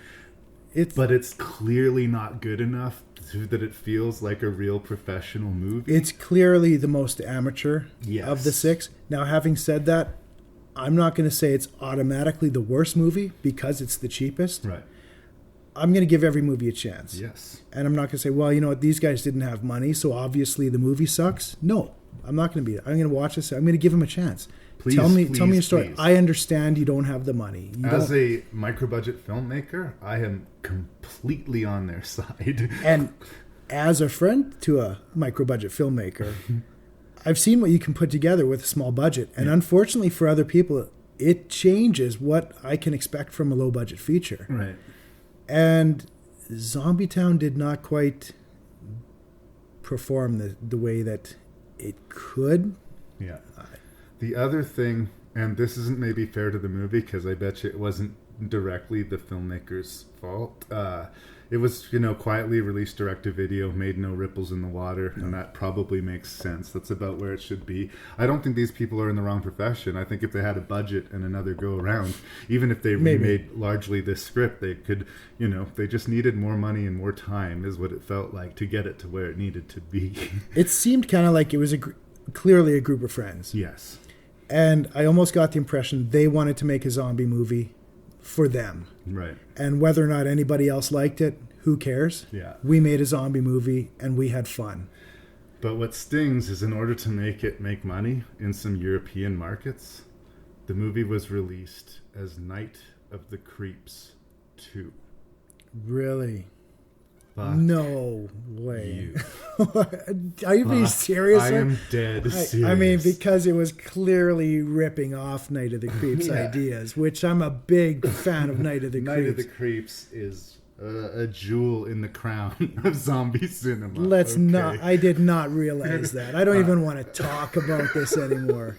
Now, and fuck off. It's one of those things. I'm not kidding. Fuck right off. Clearly has nothing to do with Night of the Creeps. I mean, it has those little parasite bugs. The zombies are actually parasites that get inside people to make them act insane. And we do see them squirming around. In fact, some of the best special effects in the movie, I think, are the weird leechy bug creatures climbing around the place. They're kind of fun. But this is so fucking far from Night of the Creeps that even the implication straight up offends me. Yeah. It straight up offends me. And I wrote that down in my note here. About a half hour in, it tries to turn into Night of the Creeps. Yeah. Obviously inspired by Night of the Creeps, Slugs, Slither, all of which are better films. Yes. And all of which had much more to work with than these guys did. I also think it's guilty of casting friends. And that might be a budgetary thing. Mm-hmm. But there's some poor acting in this movie. And it does take me out of it. I think you can cast friends if your friends are actors. Or if it's a one-scene role, if you need someone to go, oh no, a zombie, and then they die, Yeah. I mean, you could probably pull that off. But if they're going to be carrying scenes... Or put his picture on the background on a wall in a cabin. You weren't in Saskatchewan. Maybe I could have found a scene for you. We never know. But Scott is in Book of Trespasses in a kind of Where's Waldo sort of way.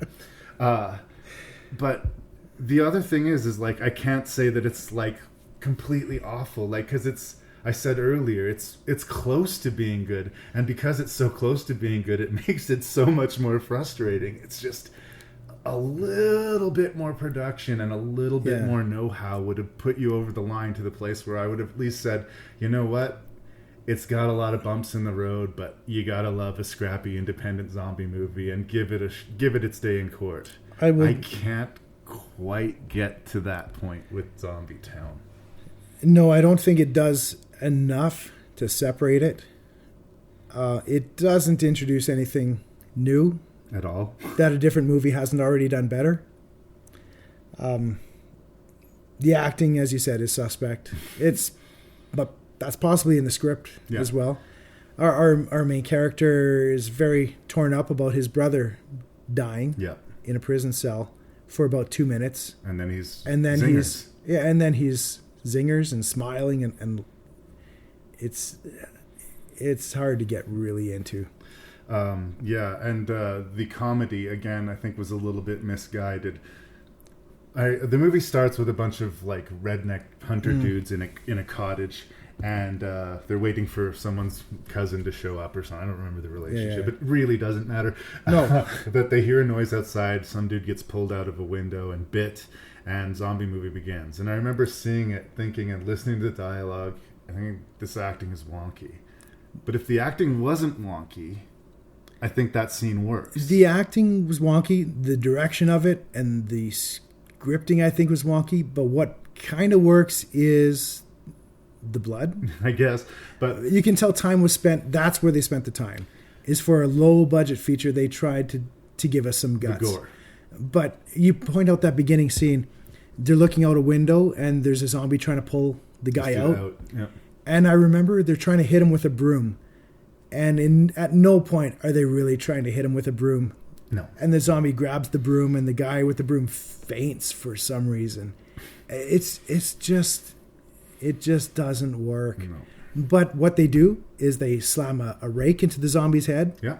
For a movie with the budget it had, it looked good. Not bad. There's another scene right at that where they cut the zombie's face with the side of his face with a rake. Yeah. And it looks good.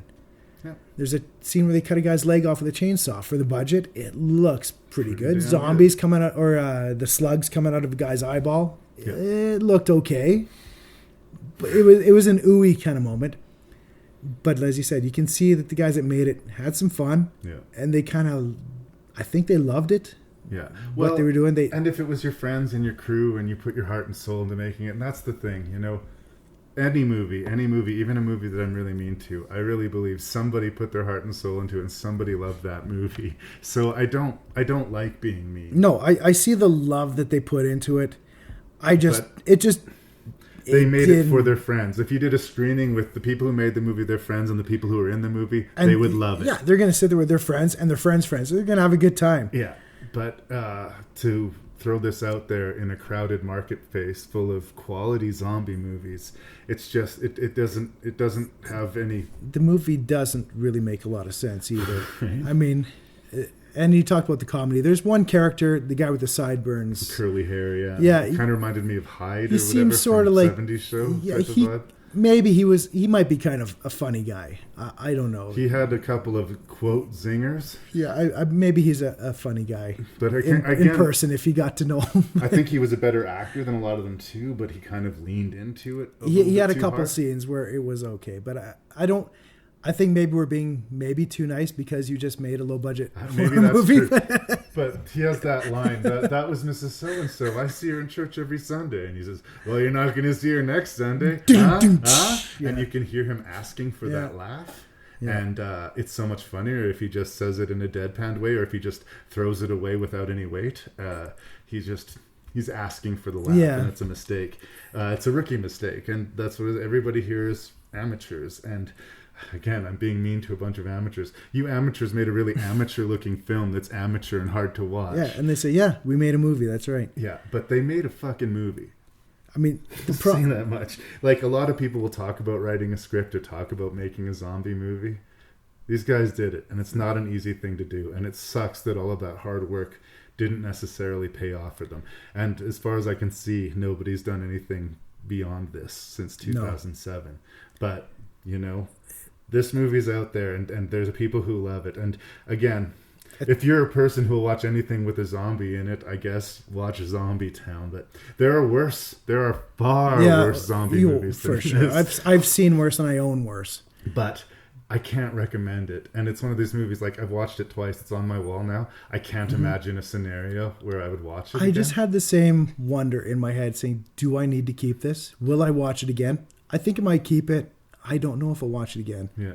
It's like, but it's there. Maybe someday I'll be in my 60s and I'll have forgotten Zombie Town. And I will decide, what the damn hell is this? And, unless you have a friend that has a podcast that needs you to watch Zombie Town, there's no reason to go on Amazon to seek it out. In this day and age, when there's a new zombie movie hitting the shelves every Tuesday and a new one hitting the cinemas like every couple of months, there will always be a more interesting zombie movie. If you can find it for $1.99, I say check it out. If it's $2.50, I might not. $1.99, it's a solid buy.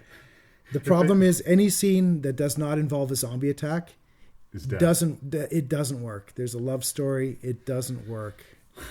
Kind of a comical sex scene.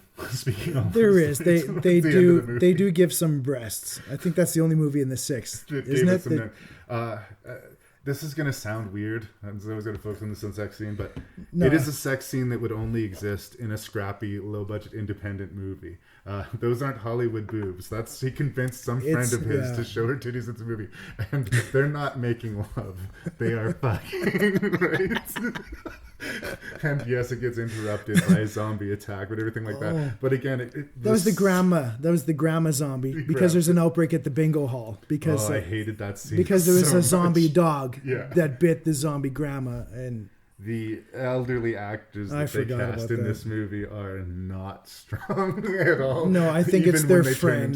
Their friends' grandmas. Yeah, and that's great. Nana made a movie with me. I talked her into doing a zombie movie. I did a prosthetic effect on Nana's face. And then Nana had to bite a naked lady.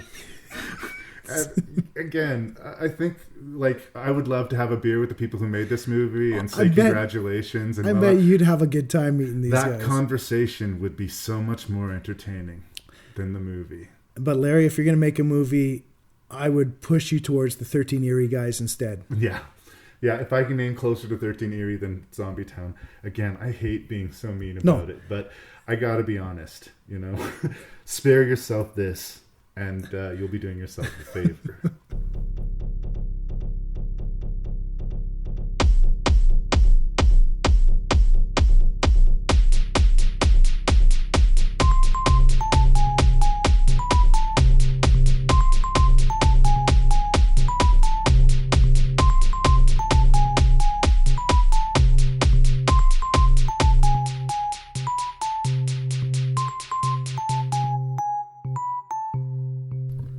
right, so that was 6 zombie movies reviewed by Scott Lehman and Larry Parsons. Ta-da!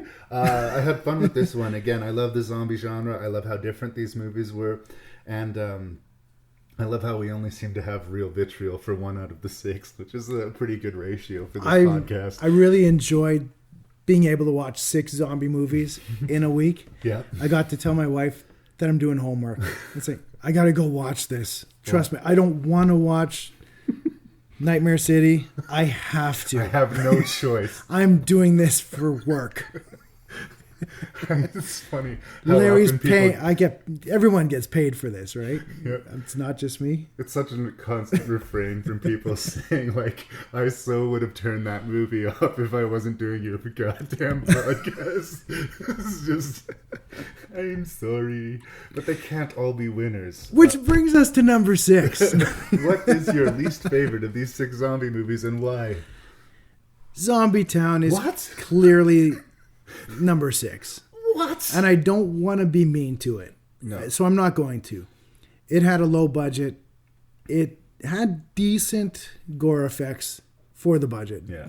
It looks like I watched a little bit of the behind the scenes stuff and they had a good time putting it together. They put their heart into the attacks, the gore.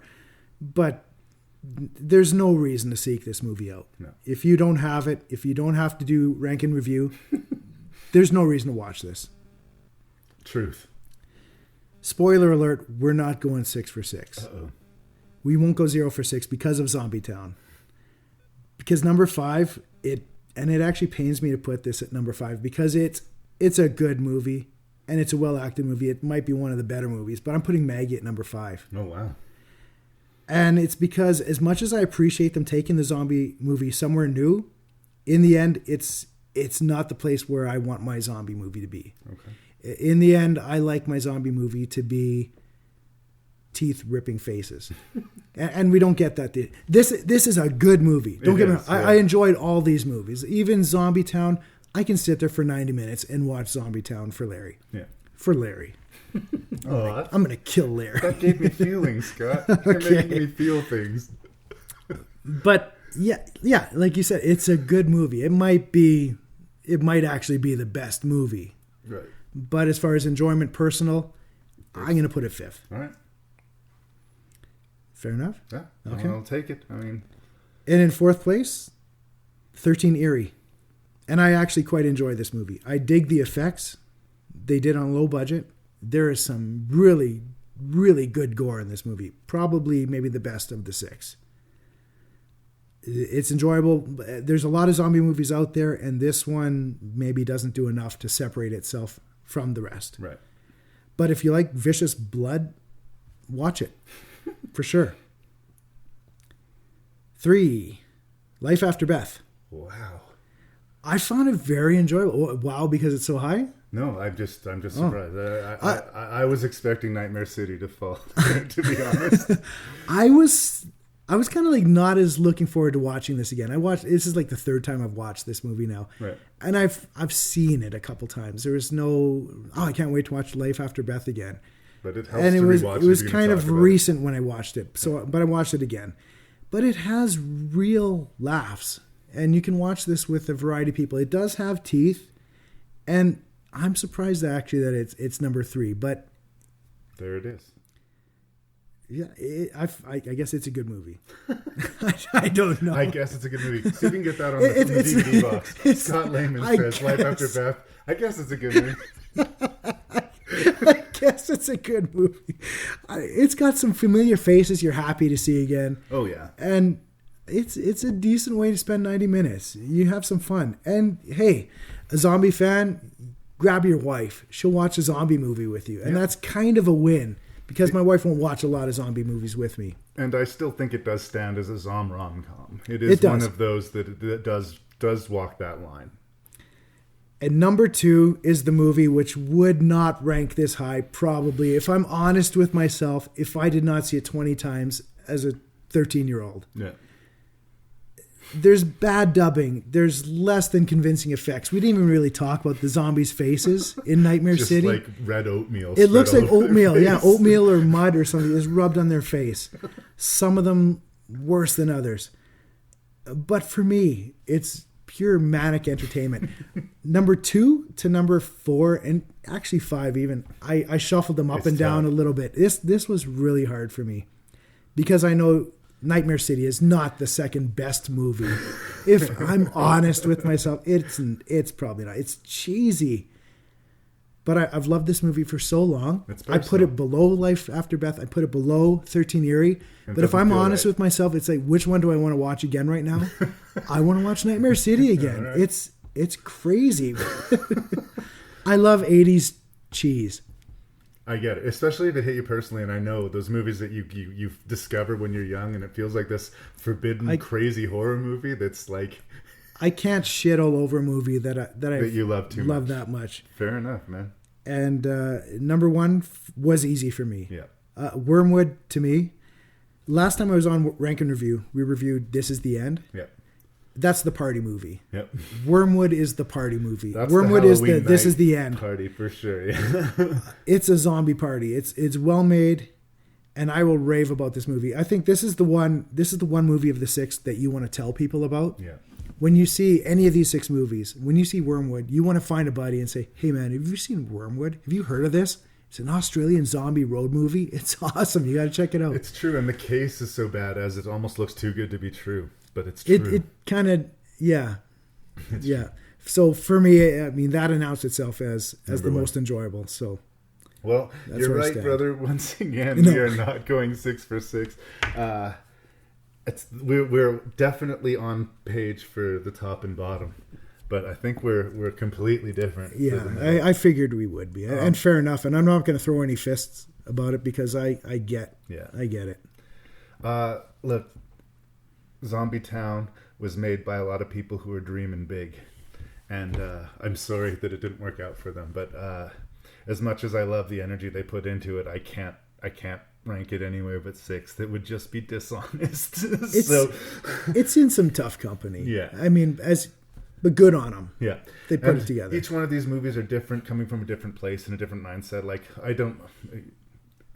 I got the feeling like whatever zombie list I put this on, it would likely fall to the bottom. But it's an interesting list of movies, and there it was, Zombie Town. I'm deeply sorry to anybody who might listen to this who was involved. Please don't take this personally. I love what you do. I just didn't love your film. In 5th place, controversially, Nightmare City.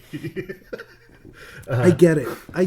I love this movie more than I'm supposed to. It's aggressively aggressive. It's like completely crazy from start to finish. And on the right day, that is, my jam. But it's also really ugly in the way it treats women. And it's also like completely batshit crazy. Knowing that the director is this pretentious twit makes me like the movie. Me seem like the bad guy. Oh, I'm not. It's viciously against women. This is. I'm not trying to make you a bad guy. And again, maybe if I'd watched this with you, I would be sitting here cheering along for it too. If we watched it when we were 12 together, it's kind of amazing that didn't happen. Now that I think about it. Well, you would have been 9 then, right? So I don't know. Well, anyway, I think if you're listening to this, if this is your cup of tea or not. It landed in 5th place for me. Fair enough. I get why it's a cult item. It's not one of these things like Burial Grounds where I'm like, what are you fucking people talking about? This is terrible. But it's... And I totally get... I totally get why it's number 5. Yeah, that's where it landed. And it's totally personal for me. That's it.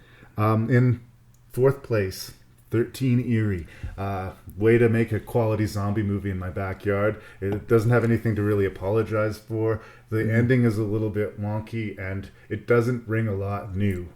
But those are really the problems with the movie, right? Like, technically, it's fine. The script is completely workable. The cast is solid. Yep. It's another zombie movie in a crowd of zombie movies. Maybe it doesn't distinguish itself, but that doesn't mean it's not worth a look. It's absolutely worth a look if you like zombie cinema.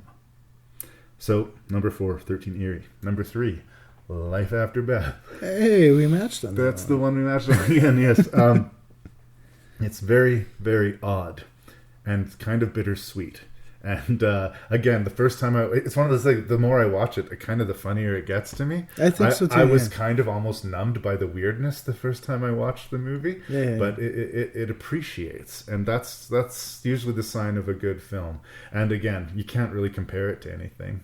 Like, it's a zombie comedy, but it's nothing like Shaun of the Dead, and it's nothing like Zombie Town. It's got its own different beats. It's its own thing, and I gotta respect that. So here we move to number 2, clearly the movie where we have the largest separation. Maggie made it to number 2 for me because it made me feel things. I'm not used to feeling things with zombie movies. I think maybe that made me like, I don't like how this makes me feel. I was feeling a little dusty in my eyes towards the end of that movie, There's a scene that I think could have read as super cheesy in the movie where Arnold Schwarzenegger takes Maggie to this flower bed that he's sort of built in honor of his ex-wife. Okay. And just because it hadn't been mentioned, it just showed up. There was this aw shucks moment. But Schwarzenegger gives this look like maybe that wasn't true. I mean, this is me just putting it on there, but I kind of think maybe he put those flowers there and told her that story. Just a theory. Watch the movie again and tell me if I'm wrong.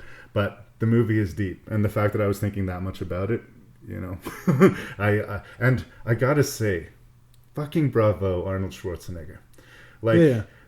It could have really been the anchor that sank the movie if his performance was incredible, because it would go fully comic if they were playing this that straight and we weren't believing him. He brought no Arnie to the film. No. Nothing. He can't help but be who he is. Yeah. He is Arnold Schwarzenegger, but he is fucking Get good. to the farmhouse! Yeah, it's sad to watch this guy watch his daughter deteriorate and burn his own farm, and I felt for him, and I felt for him enough to put him at number 2. But is it a better zombie movie than Wyrmwood, Road of the Dead? Hells no. Hells hey, no. Man, thank you. If I feel like having a cry, I can watch Maggie. If I feel like watching a shit-kicking awesome zombie movie, Wyrmwood. Bravo to everybody involved in that production. Bring me a sequel, bring me a TV show, bring me whatever you guys want to make. Thank you for Wyrmwood. Number 1, easy call. Yeah, for me as well. You've said it before, number 1 and 6 were kind of the easy ones. Usually those ones kind of announce themselves, but yeah, the middle is trickier. I would stand by Maggie at 2 for me, personally. But if I really, really wanted to win the match, I could have done that. Right. But I had to be honest. And I respect that, brother. Because I know the way you win today, Larry. I win? You win. Because your list is actually correct. You listed them in the order of which is the best movie. Okay. Mine was just what I take out of it. But what I want from my guests is what they thought, their personal opinion. Right. And so really, that means maybe that means I win in the end. Because your list is 100% right to you. My list is 100% right to me. But unfortunately, you're not stealing the championship this episode. No. Thank you so much for being here. Thank you for driving all the way from Edmonton to join me on my vacation to be here. I love this. Any chance I get to talk movies with you is a blast. Especially if we can talk about zombies or anything. And throw some beer in it. Yes, let's get one more. Cheers, brother. Cheers. Happy zombie.